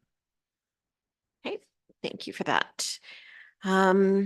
Nothing from Parks. Anything from Parks, Mark? No. Nothing this time, Madam Okay, Mayor. awesome. Okay, on to our staff reports, and we have a few from the CAO's office. Thank you, Madam Mayor. The first one is CAO 01-2024. It's a activity report. So on that report, I won't go through line by line. Obviously, there's a number of meetings and things that have happened since my last activity report. The ones I do want to highlight, the electric vehicle charge on program. We did submit an application for 4 level 2 electric vehicle chargers, and the plan is to install them in the new parking lot at the Lucan Biddulph Community Memorial Center. That was submitted the end of last month. The estimated cost for installation is around $50,000, while the maximum grant under the provincial charge on program is $30,000. And what I didn't say in there is that the federal program is expected to open up in the spring, and it's there's potential that we could possibly recover the balance of the cost from the federal government for that. So that's going to be our goal, to get 100% coverage to provide that service. So the next one, the Housing Enabling Water Systems Fund, that's the important one for us, obviously, with the large expansion to the sewage treatment plant here in Lucan being the largest ticket item. The interesting part was on the webinar that it doesn't have to be just one project, so we can lump in the oversizing of the trunk main that the Public Works Department has been talking about as well. So we're going to roll both of those into that project and get that out. The aim is to get that out by the end of the month. BM Ross is certainly spearheading that with support from all departments. And the last one is the Jays Care Fund, and that is for the redevelopment of the Granton Park over to a conversion over to a clay diamond. And that what I didn't say in there was the estimated amount that we're applying for, and we're actually hoping for $95,000 out of that Blue Jays Care Fund. So we got our fingers crossed, and we'll hope for the best on that. Yep. Madam Mayor, that water system fund, so is that federal and provincial, sorry? Or is it just, what is that? So through you, Madam Mayor, that's just the provincial. That's a provincial, it's program. 200 million for the province of Ontario. Spread over 3 years. And it's spread over 3 years. And any idea of what percentage of project they consider? Is it 60%? I think the maximum percentage is 72 or 73%. Gotcha. And there's a maximum dollar amount of 35 million. Of how much? 35 million. Oh, 35 million. Okay. Oh, very good. So when you do the math, 66 2/3 million per year for 3 years for the entire program. For all of Ontario. Yeah. It's No, There was something that said that 10% was supposed to be earmarked for rural Ontario. and to increase our odds, we've done this before on grants. Would we reduce our ask considerably too, potentially, like we've done in the past? Like what I mean by considerably, as opposed to saying that, you know what, we'd like partner with them 50% and ask. So I know we've done that in the past. Is that an option? I can't answer that definitively at this point because I haven't. I have to look through the application to see whether do we just apply for it and we get what we get, or is there an actual? Yeah. A bidding process, I guess is. Because I know we talked about that at the arena. That's what we feel we were successful on. We could have but we could have added a double pad. We could have went to $24 million. We could have done lots of stuff, but we kept it down strategically to ideally get selected with a low amount of money. So anyways, I'd like staff to consider that if possible. Yep, we will do that. Just remember, at 200 million, at 35 million, that's 6 projects.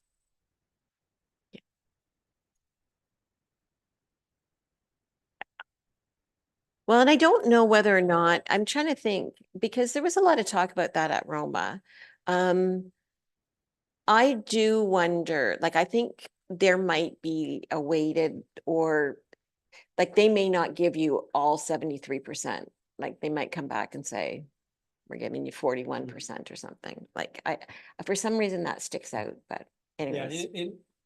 sorry, through you, Madam Mayor, the webinars that I've attended, I don't think we've ever, or there's been a question as to, you know, is there an option to ask for lower to try and enhance your, your potential getting a positive answer back.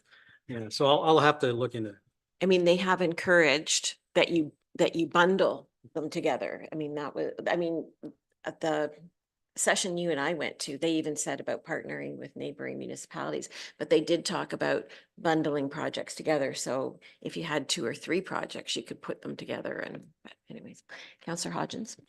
Thank you, Madam Mayor. I just wanted to clarify, because I think I did ask the question at Roma to the Ministry of Infrastructure, whether there would be an allocation for rural or northern municipalities, and they said no, there would not be.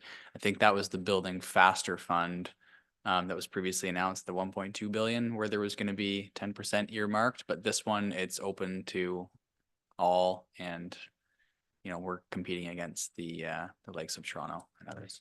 Yeah, you are right on that one. Unfortunately. Yeah. Thank you. And just a question on this report.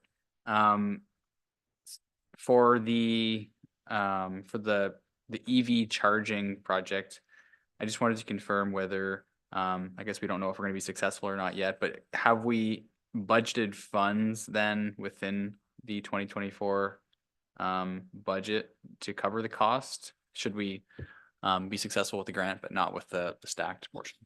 At this stage, we have not budgeted anything because I think our goal from staff's point is to cover 100% of the cost. If we can get 30,000 out of the province and the balance out of the federal government, then we'd be good. If, and again, there's a lot of ifs, if we get the grant, if we get, you know, it's a capital project, so that would come out of the capital side of the budget. And I guess same question for the Jay's Care Fund. Is that 90,000? Should we be successful? Does that cover the whole project, or do we have some portion there as well? So my understanding, and the treasurer can correct me if I'm wrong, if we don't get that money, we don't do the project this year. Like we have to figure out a different way to fund it. So. But the amount that we get, would that cover the whole thing, or would we have some cost there that would have to be Sorry, it would budgeted? cover the whole thing. Okay, thank you. Any other questions on Ron's report? Okay, with that, I would ask for a mover and a seconder to receive that report for information. Councillor Westman and Councillor Hodgins. All in favor? Carried. Thank you, Madam Mayor. The second report is number 2. It's in regards to the update to the Middlesex County Police Services Board. Again, I won't read the entire report, but the important part is way back, this seems like a long time ago now, May 18th, 2021, council actually passed a motion approving and agreeing to share the council representative with the municipality of North Middlesex. So again, Thames Center has already chosen their council appointee. The mayor and I did have a meeting with North Middlesex today in which we discussed that. We do expect to come back to the next meeting of council with a name. It appears that they have an interested party and they would like to put that name forward. So we do expect again to have a formal recommendation of that appointee and before council on the February 20th. I think it's February 20th meeting. So again, on page 2 of the report, you'll notice the council representation table there. So Adelaide, Metcalfe, Newbury, Southwest share 1 member of council, and it has to be a member of council. Lucan Biddulph and North Middlesex, obviously we talked earlier, we're having a joint member, and then Middlesex Center has 1 member and Thames Center has 1 member. So that's 4 council members. The Indigenous groups below, yeah, we haven't received any communication back from them. So at this point in time, they're kind of being set aside at this point because the Ministry of the Attorney General will have to deal with how they or how they're going to manage that. But at this point in time, our goal is to get the 4 members of council appointed. That's a majority of the 7 that will form the board. Once those 4 are appointed, then there's the next step is to advertise for the 2 public members. Obviously, in accordance with the correspondence we've received from Thames Center, they are hoping that Jim Maudsley, they're putting forth Jim Maudsley's name as one of those 2 members, but we can't presuppose anything because there's still a public process to advertise. So we're going to put a joint advertisement in all the papers, social media, to try and get people interested in applying for those 2 positions. The 4 members of the board, which constitutes a majority or quorum of the board, will be the ones to decide the public members. So it's not going to come back to this council. So again, that's sort of the process. As far as the costs go, that's a big question at this point. We are estimating an impact on our budget that it's going to cost Lucan Biddulph in the area of $10,000 to $15,000 more. I think it'll be on the lower side, but until all those matters are dealt with by the Police Services Board themselves, it's a bit of a question mark. So again, just next steps, we formalize the council and community representative appointments. Council appointment comes first. That one should happen at the February 20th meeting. I believe North Middlesex has their meeting on the 21st of February. Immediately following that, the joint advertisement will go out for the public members. And then basically we hand that proverbial football off to the Police Services Board for those next steps. There's quite a bit of training involved. At this point, they're looking at quarterly meetings. I would assume they'd be daytime meetings. And yeah, it's going to be an interesting process to see how that all rolls out. But Madam Mayor, that is my report. Okay, thank you. Questions on this? Councillor Regan. Great, thank you, Madam Mayor. I just maybe I missed it, but why is there a $10,000 to $15,000 cost? I believe I sent the link out from the county council when they came and they spelled out all of their costs to set up the website, to get the technology, there will be an administrative cost to it. Yeah, I can send that out again. All right. Okay, thank you. It's through the mayor to Councillor Regan. It's the cost, the physical cost of setting up. Those 4 members will be remunerated. We expect that remuneration will come from the organizer or whoever's going to host that. And right at the present time, it appears that Middlesex Center is willing to step up to the plate and look after that. So very, very thankful for them to look after that. That's right. So, but it is frustrating from an administrative standpoint. We didn't ask for this. It's being forced upon us from the province. And it's one of those things where thou shalt do, you don't have a choice. You have to do it. So. All right, well, thank you very much. Thank you. There's quite a bit of training. I mean, there's all those costs, right? That each board member has to go through training, which is not inexpensive either. Councillor Hodgins. Thank you, Madam Mayor. I guess I'm a little bit concerned, or I'm just looking at the community service, and this is in reference to the attachment or appendix 3, the report, the letter from the Solicitor General that identifies the community service, and seeing the 3 Indigenous communities, but I guess where it's heading is that they don't have any representation on the board. And I want to, I guess, fully understand why that is. And recognize that's not us. Like, I'm not sure how this whole process has unfolded, but I think it would be important to have that representation. I think Indigenous people are sort of disproportionately impacted by police services or, involved with it. So I just wanted to better understand, I guess, if we have that information, how we got to be where we are. So, through you, Madam Mayor, to Councillor Hodgins. To answer that question, attempts have been made by the different CAOs to reach out to their respective Indigenous communities, and they understand, or the answer we got at our CAO meeting was that there was no response coming back. So,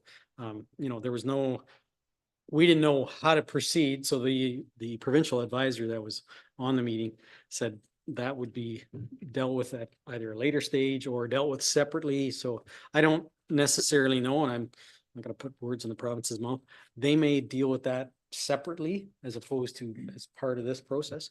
But certainly the province has agreed to a 7-member board, so that is 4 members of council, the 2 members of 2 public appointees, and then there's still 1 provincial appointee that has to be on there, so. Okay, thank you. I just, I just want those comments to be considered as we move forward with the other municipalities and working with the other CAOs. I hope it's, we can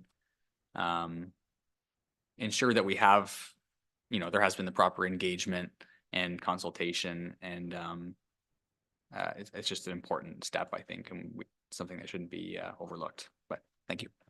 Yeah, and like I said, the provincial advisors, they're helping the board to move forward and stick handle through this process. Certainly, the county has done a lot of work in the last couple of years of trying to build relationships with our Indigenous neighbors, and that is continuing. And I can certainly pass those comments on to the current warden and administration. And certainly when they're having their meetings with our neighbors, they could maybe push that and at least try to keep that conversation going. Any other comments on that report? Okay, then if I can get a mover and a seconder to receive that report for information, please. Councillor Westman and Deputy Mayor Manders, all in favor? Carried. Thank you very much. Now Tina has a report in here, and I think, Ron, are you going to try and speak to it? I can, Madam Mayor. So Tina's report is basically an annual update, and she's got sort of the outline below with regards to records management. She's done excellent work with regards to digitizing all our files, and that work will continue. Planning, you can see on the page 2 of her report, she's got all the stats from 2018 to 2023 and how much things have changed, and it's quite interesting to see how the planning applications flow. And then there's obviously a gap from the actual planning to the actual building permit itself. So it's kind of neat to see how that flows through it. Number 3 is the licensing and vital statistics, everything from lottery licenses, marriage licenses, death registration, and our commissioned signatures. And that has its up and downs, but it stays fairly regular across all 5 years that are on this, or 6 years that are on this listing here. Municipal enforcement, and I think Jeff Little from Public Works did talk a little bit about this. And again, this is a combination of both tenant security, doing the basically the overnight parking during the winter months, and then some odd ones here and there. And then also Dan Alari from Middlesex Center dealing with some of the more difficult ones during the summer months. So you'll see the parking tickets are down from 2021, but I do believe that we are getting great service. I think both parties, I think we're very satisfied with the service we get from both. So we're again, it's an education. This is not a, we don't look at issuing tickets as a moneymaker. Certainly our tickets, I think, are reasonable in the dollar amount. It's more about education and trying to clear the streets so we can actually do, the snowplows can do their job, for example. So on to the next page there, animal control. And again, she's got 6 years worth of data on there. It is starting to creep up, but I would caution council that when you consider other municipalities' numbers, we are abnormally low, Like I can't stress that enough. I was the first time I was at a meeting and heard how much other municipalities pay for animal control. I pretty near fell off my chair. Like they were 10 times more than us. We virtually have very low, if any, cost for animal control. So we are very fortunate, and I do give a lot of credit to our taxpayers. We've always said the first phone call shouldn't be to the municipal office to fix your problem. If you can call your neighbor and get your neighbor to pick up the dog, don't call us. It saves money for everybody. So very happy with how that's going. Cats, again, we heard a little bit about it during Arnie's thing there. We do get some cat complaints. I think we did try and deal with it up in the new subdivision there a couple of times there. It's very difficult in the wintertime, especially because we're not allowed to set traps and have, potentially have a cat freeze to death in the trap. So that's not what anybody wants. So we're very limited in how we can deal with those kinds of things, but they're few and far between.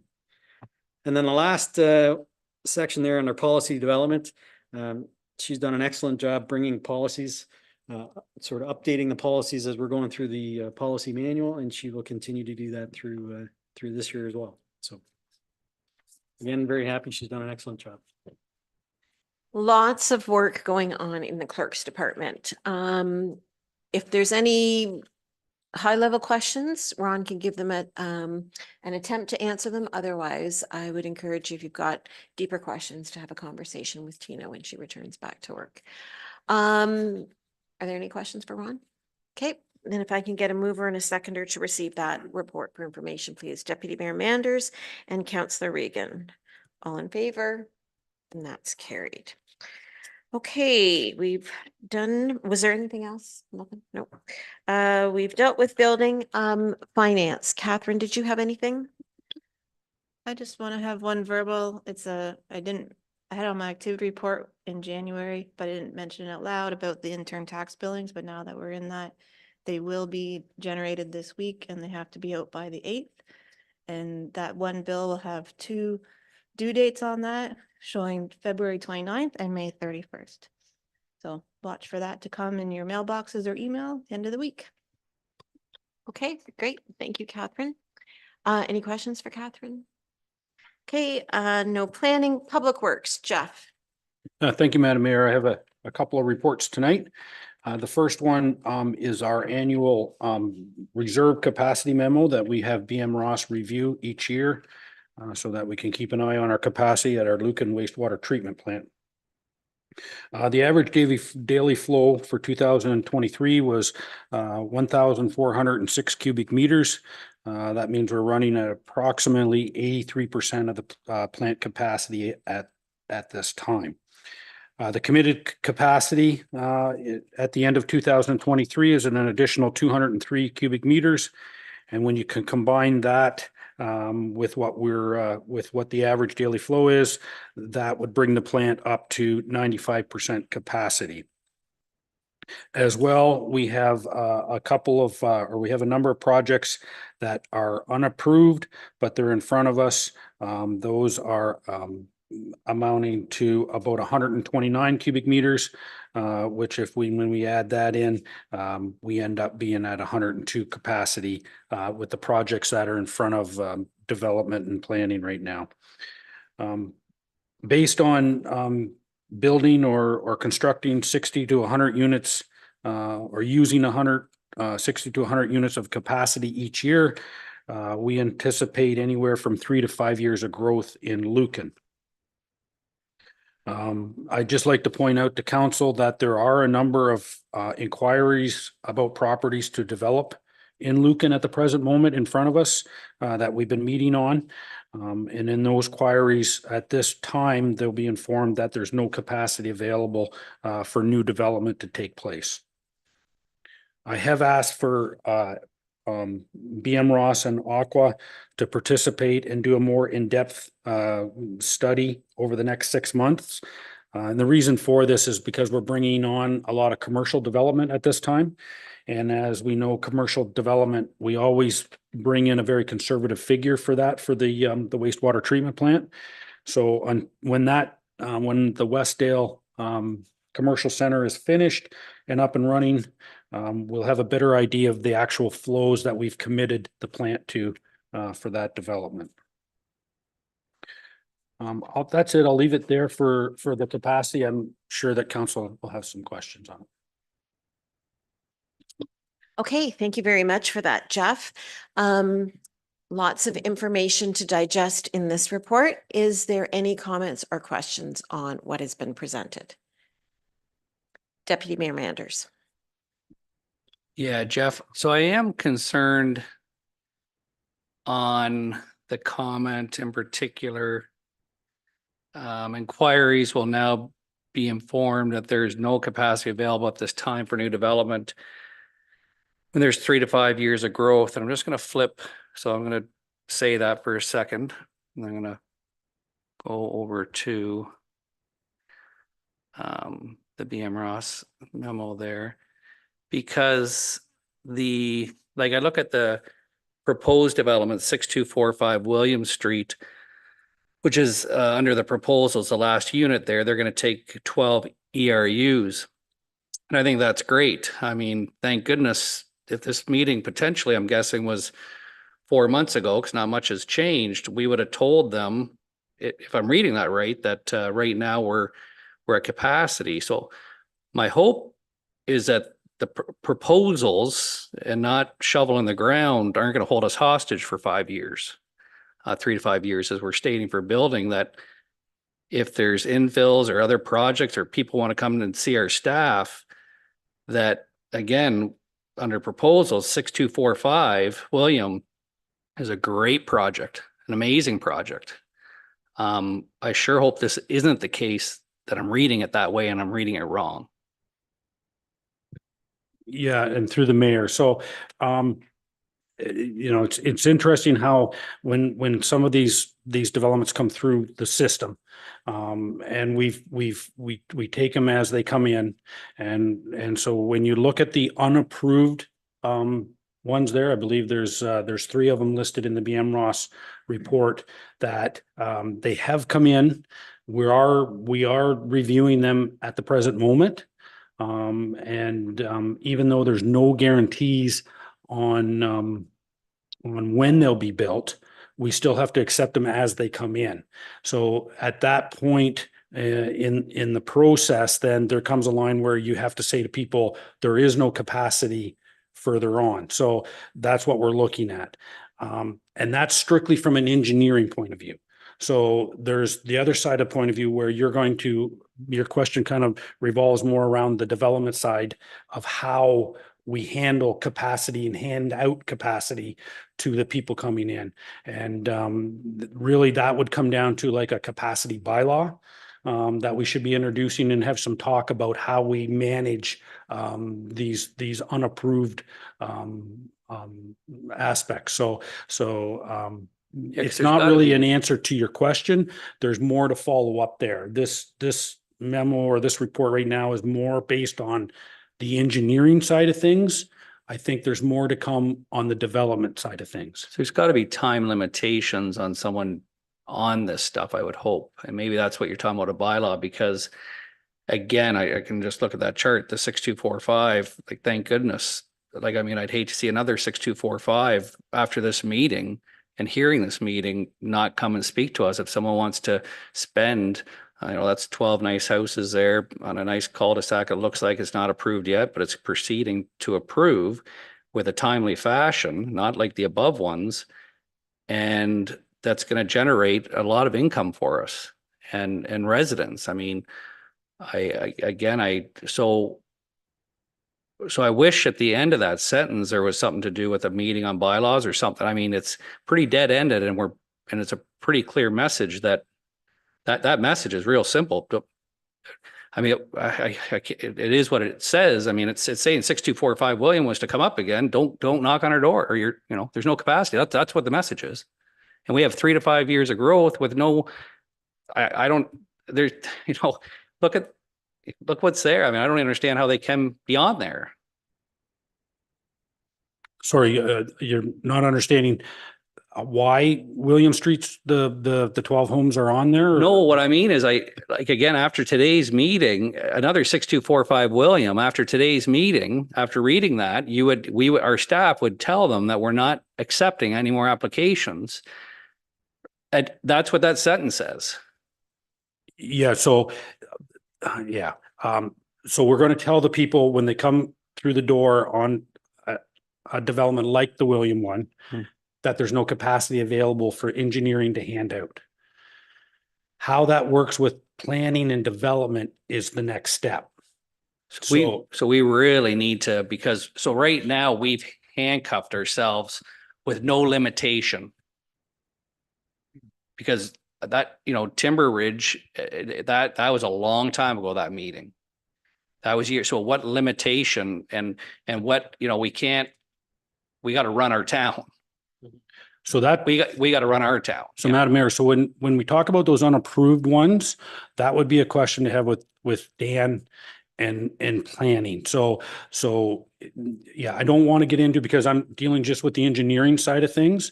You know, my concern is, you know, if we let a little bit here and we let a little one here, where's the decision to be made on who we let through and who we don't let through is my concern moving forward. And I think that's what's got to be addressed. Oh, sorry. The other one that's, because again, it's not like the other one that we did have a public meeting on that I don't see on there was the property just down from me. There was a public meeting. I call it Loins property there that we had a public meeting and people spoke to the front 6 acres. Why isn't that on here? Why have we? Yeah, so we talked about that. It was on the capacity and it has been removed due to the fact that there hasn't been any activity for I think approximately 2 years on it. So there's been no follow-up on that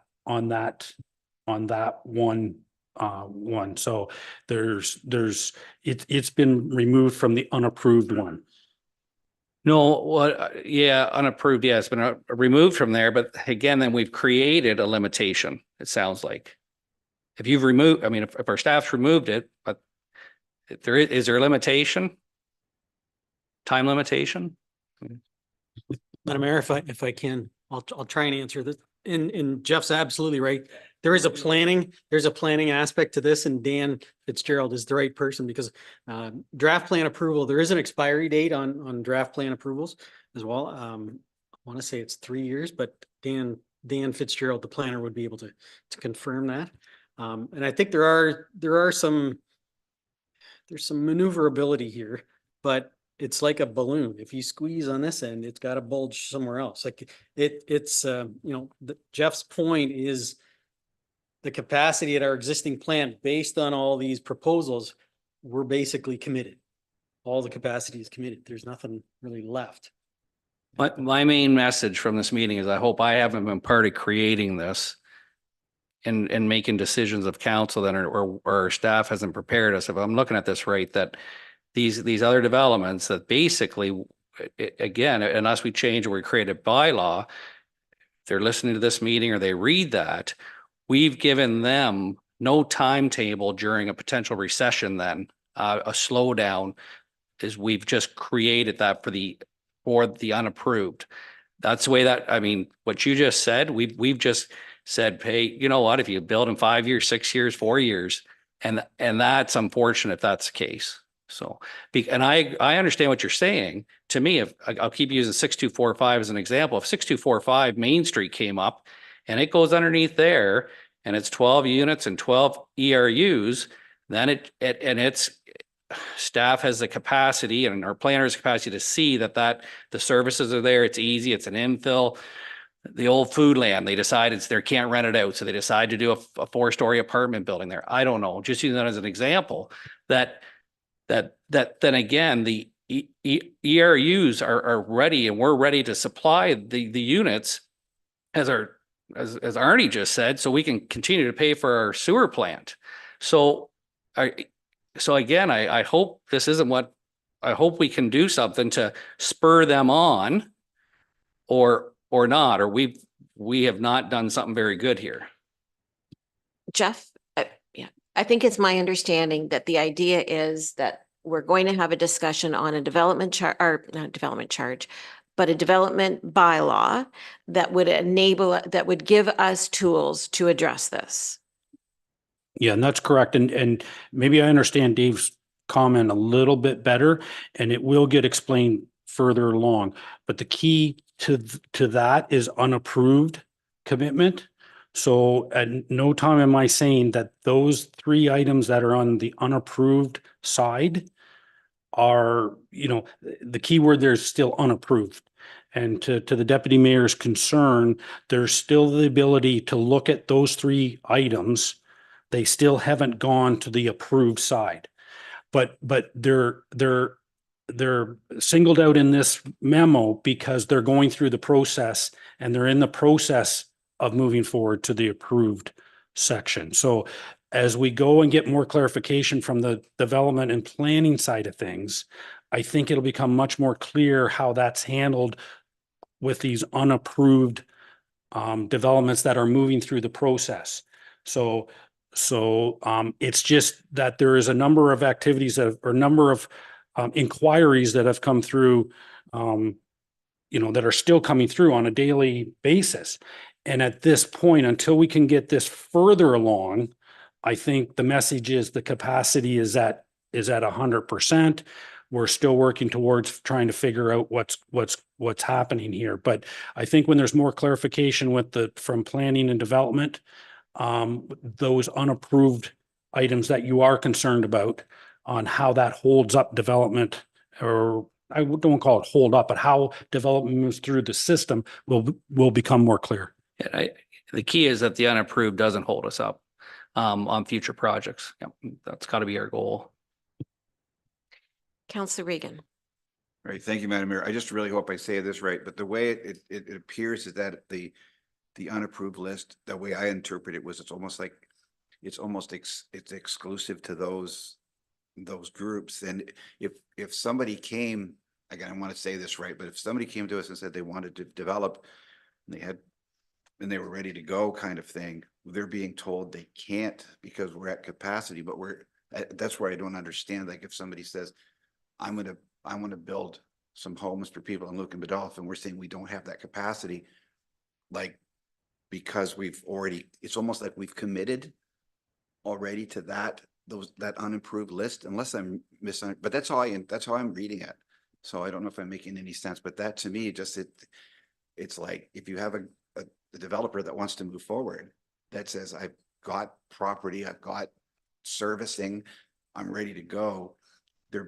My understanding of what I'm saying is that they're being told you can't because we've already committed, but we haven't, because it's almost like it's a hierarchy, not a hierarchy, but like a seniority list kind of thing. And then I don't know if that's how I'm reading it. And I don't know if am I wrong? And if I've said it wrong, I apologize, but it's just how I'm seeing it. If I may, Madam Mayor, the purpose of the report is really from a public works standpoint only. I think we totally understand the comments that are coming, but that's a conversation that we need to have with the planner in the room, because he'll be able to direct us. And I do think there's some options that he's going to put before council as to how to deal with that.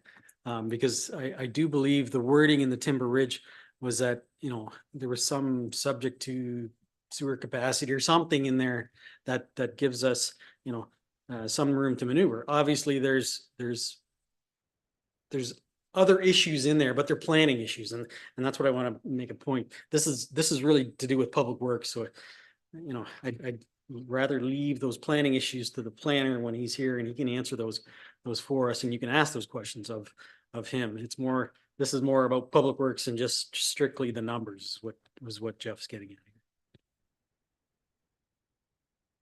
Councillor Hodgins. Thank you, Madam Mayor. And thanks, Jeff, for the report. This is pretty important information for council here. And this is a good annual review that has been done in the past, and it's still being done.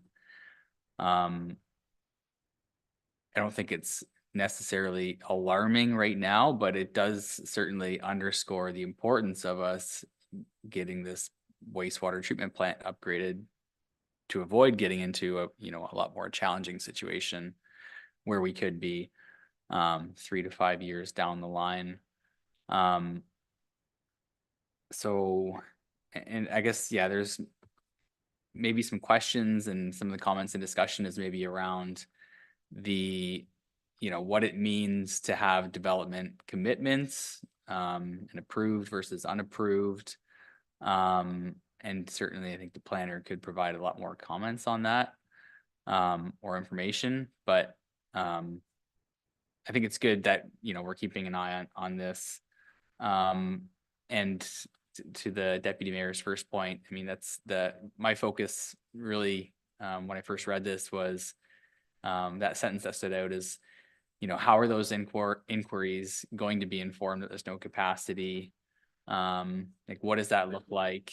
It's certainly important to get that information out, and I guess that's the purpose of having pre-consultation meetings, is so they know from the very start where we're at, and I guess who's in the queue before them. So I guess, Jeff, do we know what that's going to look like? How those new inquiries will be informed about the capacity situation right now? Yeah, and through the mayor. So that's exactly, we do have pre-consultation meetings prior to, people submitting plans and getting into the process. And one of the first things they ask is what services are available and what capacities are available. And before they start down the road of investing a lot of money, they want to know a timetable. The first question that we get is that I'll get is, if there's no capacity now, when will be the date for capacity? Will be followed up on, and that will allow them to plan out how they want to go about their development. And then whether they want to invest the kind of money that goes into the engineering to get started. So I think it's at the consultation point that some of this has to be said right up front. Thanks. And I guess just going back to kind of where I started with the wastewater treatment plant and the importance of building that. And it's probably being discussed through the budget committee, and we'll be talking about this more at budget time. But I think what I'd be interested in seeing in the near future is like the financing details of that wastewater treatment plant, how we can make that work without relying on grant funding that it's not guaranteed. Like, how much debt can we leverage? Are we putting enough money away through reserves? Are we collecting enough money and putting enough money away for this to get it done? I think that's what we have to really keep an eye on. And my comments. Madam Mayor, if I could maybe jump in. So this is going to be another tool when we meet with the Minister of Infrastructure, the Minister of Municipal Affairs. This is what Lucan Biddulph is faced with. And this is what, we're going to be, our backs are up against the wall. We need to keep moving forward. And in order to keep moving forward, we're begging for funding so we can continue to grow, which is what the province wants. So we're asking them to help them meet their housing expansion goals. So again, this is another tool we need, but it does, I'm not going to say it's not concerning. It is concerning, but I mean, it shouldn't be surprising because we've been talking about this for the last how many years? We knew this was coming, and the closer we get, this is where we're at. So. Do you have anything, Jeff? Yeah, just a follow-up. So this is exactly why this report is in front of council with the memo, is to get these comments and get the discussion going. Because this is going to be over the next 6 months, probably one of the biggest topics we talk about as a council going forward here. And I think it's got so many parts and pieces that Councillor Hodgins and Deputy Mayor Manders both have brought both good points out on how do we keep development going, how do we finance, and how do we put a plan together so the developers can see what we're going to do. So yeah, no, this is the start of the process over the next 6 months. Thanks, Madam Mayor. Just one other, maybe more of a technical question. The part about the working with Aqua to develop a procedure on how the plant brings flows back from the lagoons on a regular basis, and how that's important as we approach 100% capacity. Can you just go into more detail about that and what that's about, Jeff? Yeah, that's a good point. So one of the things that Lucan has the benefit of is we have the lagoons. And if this plant did not have the lagoons, going to 100% probably would not be available. Because what that means is there'll be days we run at 120%.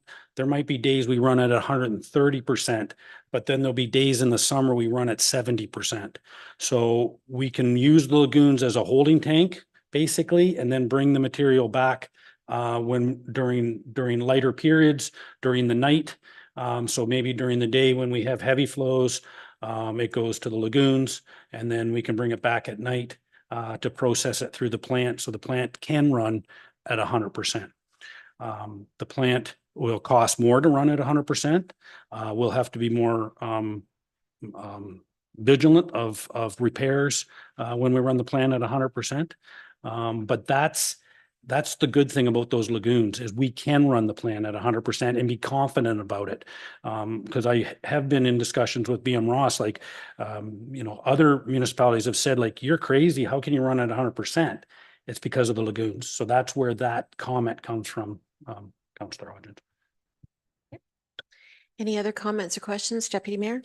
And I guess just an added comment to Councillor Hodgins, like, I mean, Jeff, and staff may not like this comment, but I don't see an avenue to expansion of our sewer plant. And I would tell any developer that today, without some form of a grant from government or some form of a partnership with our developers. I don't see it. And my concern is we've got a plant built that's being underutilized by as little as it is. And let's get that revenue, because it's just sitting there waiting to be had, that revenue. So that's why I don't want to hold things up. And I talk about time limitations. As far as a new plant goes, some of the numbers thrown around, I've heard, I've talked to Ron. I mean, we might need around 81 builds just to cover potentially interest or financing it. I mean, look at Arnie's report. I mean, we're, even in historical numbers, we're not even close to that. And I'm not in favor of current ratepayers paying or increasing our reserves to help offset this. So, I want to be clear that I'm not reckless on growth in my earlier comments. I don't like us stifling investment we've had years ago on people that want to invest in our community. So that's that comment. But the secondary one of the there's no way I'm putting my hand up for the plant without some form of funding or partnership. I don't feel enough like it'll be an interesting report to change my mind. So. Okay, thank you for that. Any other questions or comments? Okay, so with that, we've got a motion in front of us that we receive that report for information. If I can get a mover and a seconder for that, please. Councillor Hodgins and Deputy Mayor Manders.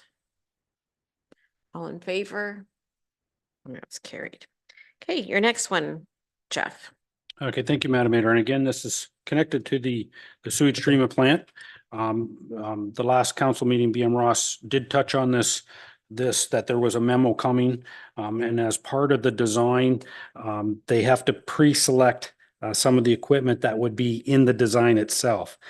As part of that, the reason why that is done is to ensure that those pieces of equipment meet the requirements of the expansion, but also they're compatible with the existing plant that's there themselves. BM Ross has identified that the headwork screening and equipment and the cloth filter be pre-selected at this time so they can continue the design. Eventually, there will be more than a dozen items identified for pre-selection. These will range anywhere from types of pumps to types of electrical motors, so that they fit in with the existing plant. The pre-selection process will be reviewed by Aqua and the township staff. Request for quotation or request for proposal will still be used for these quotes. BM Ross will review the quotes and will supply a recommendation for the township for approval.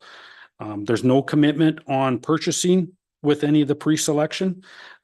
Typically, BM Ross has said that there'll be a 6-month period given for a commitment to the price, and that an extension can be requested if after the 6 months, if BM Ross decides that we're moving forward with the design. So I'll just leave that with council. Okay, thank you for that one, Jeff. Questions or comments on this one? Councillor Hodgins? Thanks, Madam Mayor. Just, I just wanted to confirm if this, we have 2024 spending for these, for this equipment, and then if we have that budgeted, in our current budget. Yeah, so these would be pre-selected so that they go into the tender for the wastewater expansion. So there actually wouldn't be any expenditure in 2024, that it would be part of the tendering process. Yeah. Thanks. Okay, thank you for that. Any other questions or comments? Okay, and if anybody is watching this and they want other explanation, then you can go back to the last meeting, because BM Ross really went over this aspect of this part of the project. So in front of us, we've got the motion to receive the report and that council approve the BM Ross to pre-select equipment for the design of the expansion of the Lucan wastewater treatment plant as per their memo dated January 29th, 2024. A mover and a seconder for that, please. Councillor Regan and Councillor Westman, all in favor? And that's carried. Okay, number 3. Yes, Madam Mayor. So I changed topics a little bit here. We'll get to, we just got it out of sync there. This one here is about the canoe procurement group. I won't go into a lot of detail because council has had a presentation on the canoe program, and the Parks and Rec Department have been using the canoe procurement group. But I did want to bring this report to council because I am asking, authorizing or getting council to authorize staff to use the canoe procurement group to purchase a snowplow and the grader. Both pieces of equipment have been identified in the 2004. Well, they were identified in the 2003 budget, but they're also identified in the 2024 budget for replacement. As with this, the township does have 2 options. We can go to a traditional tender, or we can use the buying group. The buying group is a nonprofit group purchasing organization. It is owned through membership with municipalities, schools, hospitals, and nonprofit organizations across Canada. We are a member. There's over 5,000 members across Canada, and Township Lucan Biddulph is one. I won't review totally on the program, just because it has been presented to council before. Staff, I am recommending that we do use the buying group. We get to leverage, they use, in this case, with these large manufacturers, we get to a North American buying group, can use part of the organization through North America as well. It will save time. It will save delivery time. It ensures delivery time, and it helps to ensure that there's a discounted price built into the tender. Traditionally, the township would issue a tender for a snowplow, and it would go to a variety of truck manufacturers, but we would single source a Viking equipment for the snow removal equipment for that truck. In this case, I'm proposing that we go to Viking directly with the canoe program, and we get the equipment that we need for our snow removal, and that the Viking would supply the truck body that meets our specifications. Similar into the grader side of things, there's 2 manufacturers that meet the model that we require at the township. I've mentioned that before in my last update.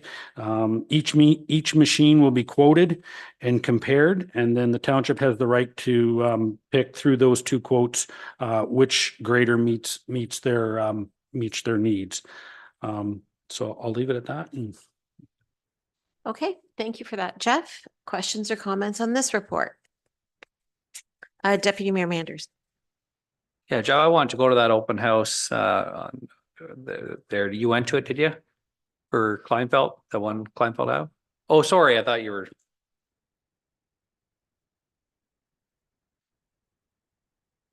You're one ahead. Questions on the canoe procurement for the grader? No? Okay, any questions or comments on this one? Okay, with that, you've got the recommended motion in front of you. I guess maybe I just have one question in that, I guess this is the largest purchase that we're making through Canoe. And obviously you're confident and comfortable with it because you're making the recommendation, but have you spoken to any other municipalities or any of your peers that have used, it to purchase something like this? And obviously, I'm assuming then they've had success, but just what sort of big background you did for that? Yeah, two things, Madam Mayor. So when, first of all, there is other municipalities using the canoe program. Ranges from Blue Water, Middlesex Center, just to name a few that I've actually been in direct contact with larger purchases. There's a number of smaller, number of municipalities using it for smaller purchases. Having said that, I have looked at the price that Middlesex Center has gotten through Canoe versus a tender item for the same item that's out there. And you can't guarantee until you get your quote and what the conditions of the marketplace says, and we can do that, but they are coming back competitive. Good to know. Thank you. With that, you've got the recommended motion in front of you, and I would ask for a mover and a seconder, please. Councillor Hodgins and Councillor Regan, all in favor? And that's carried. Thank you very much. And number 4. Okay, Madam Mayor, my last one is my update on just our activities. I won't go through every single one. They're just more or less, some of them are minor, just to give council an update on all the activities that are taking place. What I would like to speak to, though, is I did follow up from the BM Ross presentation at the last council meeting, because I know council had some questions that were not totally answered at that meeting. So I just like to go over those. So one of the questions that was asked to BM Ross is, are we considering alternative power sources through the expansion? And I did talk to Steve, and that at this time, no, we're not looking at alternative power sources. And the reason at this point is they're looking at the expansion, not changing the whole plant. So if there was the idea of changing or introducing a power source, it would have to look at the whole plant, and it would just be another layer in their design. So at this point, they're not. It doesn't mean it can't be done. It just means that they're not doing it at the present moment.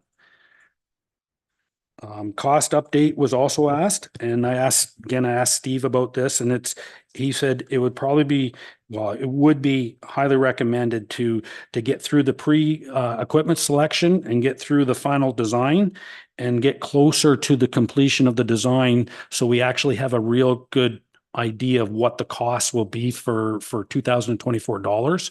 And again, that's getting to the point, like in 6 months, we'll have a very close, more update cost figure for that. The other question was cost splitting. And that one was that's actually stated in the Class EA. It's defined as 84% for development and 16% of the cost will be for existing customers. And that's based on what equipment they're replacing and what upgrades are going to what portion. So those are the ones I just wanted to touch base on. I know council probably have any questions on other the items that I had listed. Okay, thank you for that update. Jeff, your department has certainly been busy. Questions or comments on this report? Deputy Mayor Manders. I just wonder what the turnout was at the open house, if there was many people. Yeah, it was a good turnout. There was probably, Okay, I'm going to say there was probably 15 to 18 to 20, somewhere in that neighborhood. Good. A lot of them came as a group. Everybody was very, it was very pleasant. They had a lot of concerns. The meeting went very well. Some of the concerns are we'd all have the concerns. Where does construction traffic go? How long will the construction traffic be? Is this project going tomorrow? Is it planned? Is it already in place? A lot of the questions that a resident would just basically want to know. No, I living close to that area for some time and in Lucan Biddulph, all my life. I just think that's a great project. I hope it, comes to fruition. I think it's great use of that land. But and what would the guesstimate if things proceed? It would like shovel on the ground 12 months from now, or was that or what would be your guesstimate, or you don't want to do that? Well, what I'll do is I think that's coming to council next. Yeah, it is. Yeah, Yep, it is. so I can ask then. So we can get a Yes. better idea then. Yep. But the idea at that meeting and presented to the residents was that this was to move forward right away. Yeah. We're going to keep the process going. Although that is, there's one thing between development and then there's another thing for building the house. Yeah. So the residents were Yes. told that, yes, the street will go in, the services will be connected, the cul-de-sac will be paved, but they can't really put a time on when all the houses will be built. So that was Yep. presented to the residents. No, that's true too. I see what you're saying, right? Servicing and then yeah, it might Yep. be, 18 months, Yep. for house. And maybe not this report, but it's a combination question for Ron and Jeff, and I can wait till councillor comments, or I could ask now. Yeah, it doesn't matter. Just curious, any update on the appeal? Speaking of timelines. So through the mayor to the deputy mayor, at this point, we haven't heard anything. I keep checking the website. It says it's in process. We haven't received anything yet, so rumor has it, we're gonna have some type of pre-consultation meeting or what they call it, pre-conference hearing, I guess, sometime in April, but until I actually see that in writing, I can't say. Any other comments or questions on Jeff's activity report? Okay, then I would ask for a mover and a seconder to receive that report for information. Councillor Regan and Councillor Hodgins. All in favor? And that's carried. Thank you very much, Jeff, for those reports. Nothing from Parks and Rec, Economic Development. Thank you, through you, Madam Mayor. Before you tonight, it's just an activity report summarizing some of the things actually Councillor Regan has already touched on from our EDC meeting. The OMAFRA grant, obviously, a couple events, but one that we haven't probably talked about yet is our annual Pitch-In Day and e-waste day, which is April 20th. So just mark that on your calendars, and we are hoping to have some seedlings, but it all depends on harvesting at that time. The community improvement plan is ready to be rolled out. It's now open for applications to be submitted. And just a final note about the elections, I think we've already talked about that, is finally moved over to Elections Ontario. So it is now officially away from MPAC and into the hands of Elections Ontario, which is great news for us. The only other thing I want to bring forward tonight is I do want to just show everyone a preview of our mobile app. It is ready. It is available on the Apple stores at the moment. There's a few tweaks we need to do still. Google has not quite approved it yet. They had approved it, and then Apple didn't approve it. We had to change something, and now Google doesn't approve it. So we're in a weird kind of world about, I'm not sure why, but I'm leaving that up to the experts. So I just quickly want to show you some of the screenshots here because I can't go through it online. So this is what it looks like when you download the app. This is the home screen. There's continue with email and continuous guest. That was one of Apple's requirements, that they not have a sign up, that you had to have an open opportunity to go into the app because it has news in it.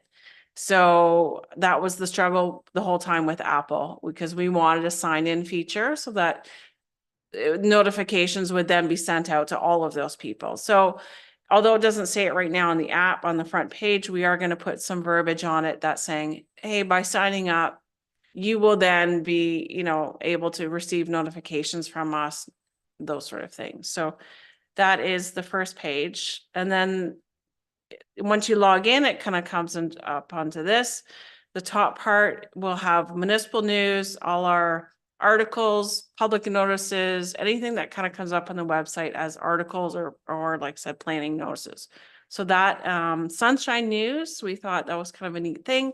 It's all good news stories for our community. So instead of like tonight, we did the mayor's honor roll. We'll mention that. The township's 25th.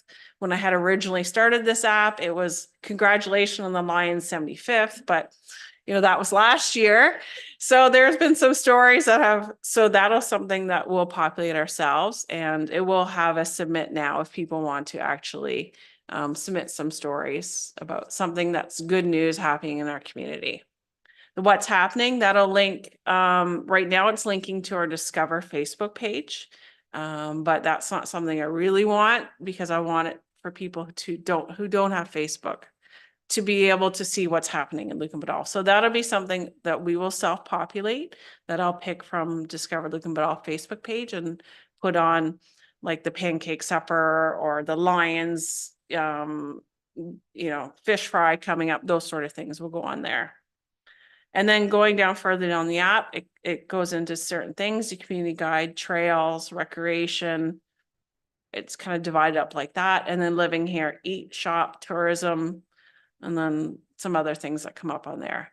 And then the very end of the page, you have your little garbage recycling, town hall that connects us to the website, council meetings, goes directly to the website to see when the agendas and minutes are, and transit link to Middlesex Connect and Huron Shores. So that's kind of what it looks like now. Like I said, there's a few more tweaks to still do, but I wanted to give council a preview of what the app looks like. It's really nice. It's fresh. It's not just the website put onto an app. It's kind of has some unique characteristics that Facebook won't have and the website doesn't have. And then we'll be able to still push notifications out to people who do register. But if they don't, we can obviously put it just at the top of, important news in there as well. So that's the app anyways. Hopefully we'll hear back this week about Google. So thank you. Okay, thank you very much, Lisa. It really does look good, and I know, well, and you've stated that it's been months in the making. So thank you. We're happy that it's getting there, and if you've got an Apple product, you can get it. Any questions or comments for Lisa? Just on the app, have you thought about, like aside from social media or the newsletter, how you're going to roll it out so that people know we've got it? Yeah, we've included actually a full page in our community guide that says, download now. I have a banner, like those pull-up banners that we'll put in the front here and as well at the community center. And then it'll be in the next newsletter and social media as well. Thank you. All right, if there are not any other questions or comments for Lisa, can I get a mover and a seconder to receive that report for information? Councillor Regan and Councillor Hodgins, all in favor? And that's carried. Councillor comments. Councillor Westman. Lisa touched on it, but I just wanted to restate that the Lions Club, the Lucan Lions Club, will be holding their fish fry on Saturday. It's a wonderful event, and I think there are some tickets still available. I don't think there's a lot, but yeah, it's a really good meal and a good social event. So I hope people will come out. And it's a return after 4 years, so it's exciting. Any other councillor comments? Councillor Hodgins. Thank you, Madam Mayor. I prepared some comments.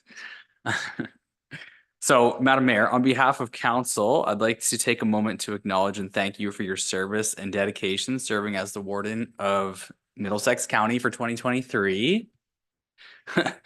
As evidenced through your regular activity reports to County Council, You managed an incredibly busy schedule, and through your leadership, the county was able to accomplish a great deal of meaningful work for 2023. And thank you also for being a strong voice and always advocating for the township of Lucan Biddulph in your role on county council. Your efforts as warden certainly had a positive impact in our community, such as raising funds for Lucan Biddulph community sports and athletic programs, and acknowledging our local leaders like past Mayor and Warden Tom McLaughlin and the Nicholas Smith Foundation through your 2023 Warden's Honor Roll. And as noted in the last county council meeting, the current Warden DeVete has some big shoes to fill. Thank you very much, Councillor Hodgins. You're gonna make me cry. Thank you. Thank you very much. Any other comments?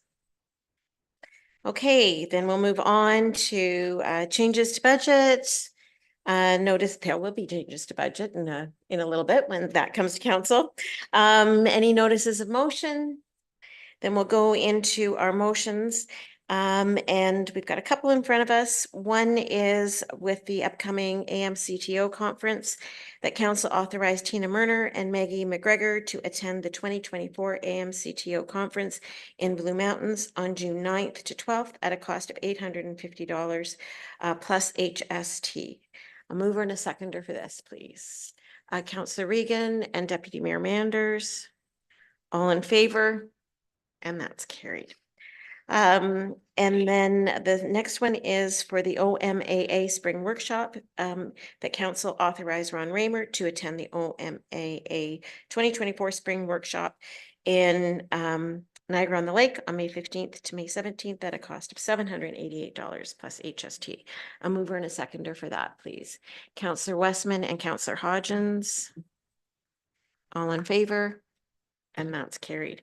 We only have one bylaw in front of us tonight, and it is the confirming bylaw, so that if no one cares to speak to bylaw 06-2024 on its first, second, and third reading, that it be considered to have been read a first time and passed, read a second time and passed, and read a third time and passed. A mover and a seconder for that, please. Deputy Mayor Manders and Councillor Regan, all in favor? And that's carried. And resolved that the council meeting be adjourned at 1 minute after 9. A mover and a seconder, Councillor Westman and Councillor Hodgins, all in favor? And that's carried. Thank you very much. And we'll see you in a couple weeks.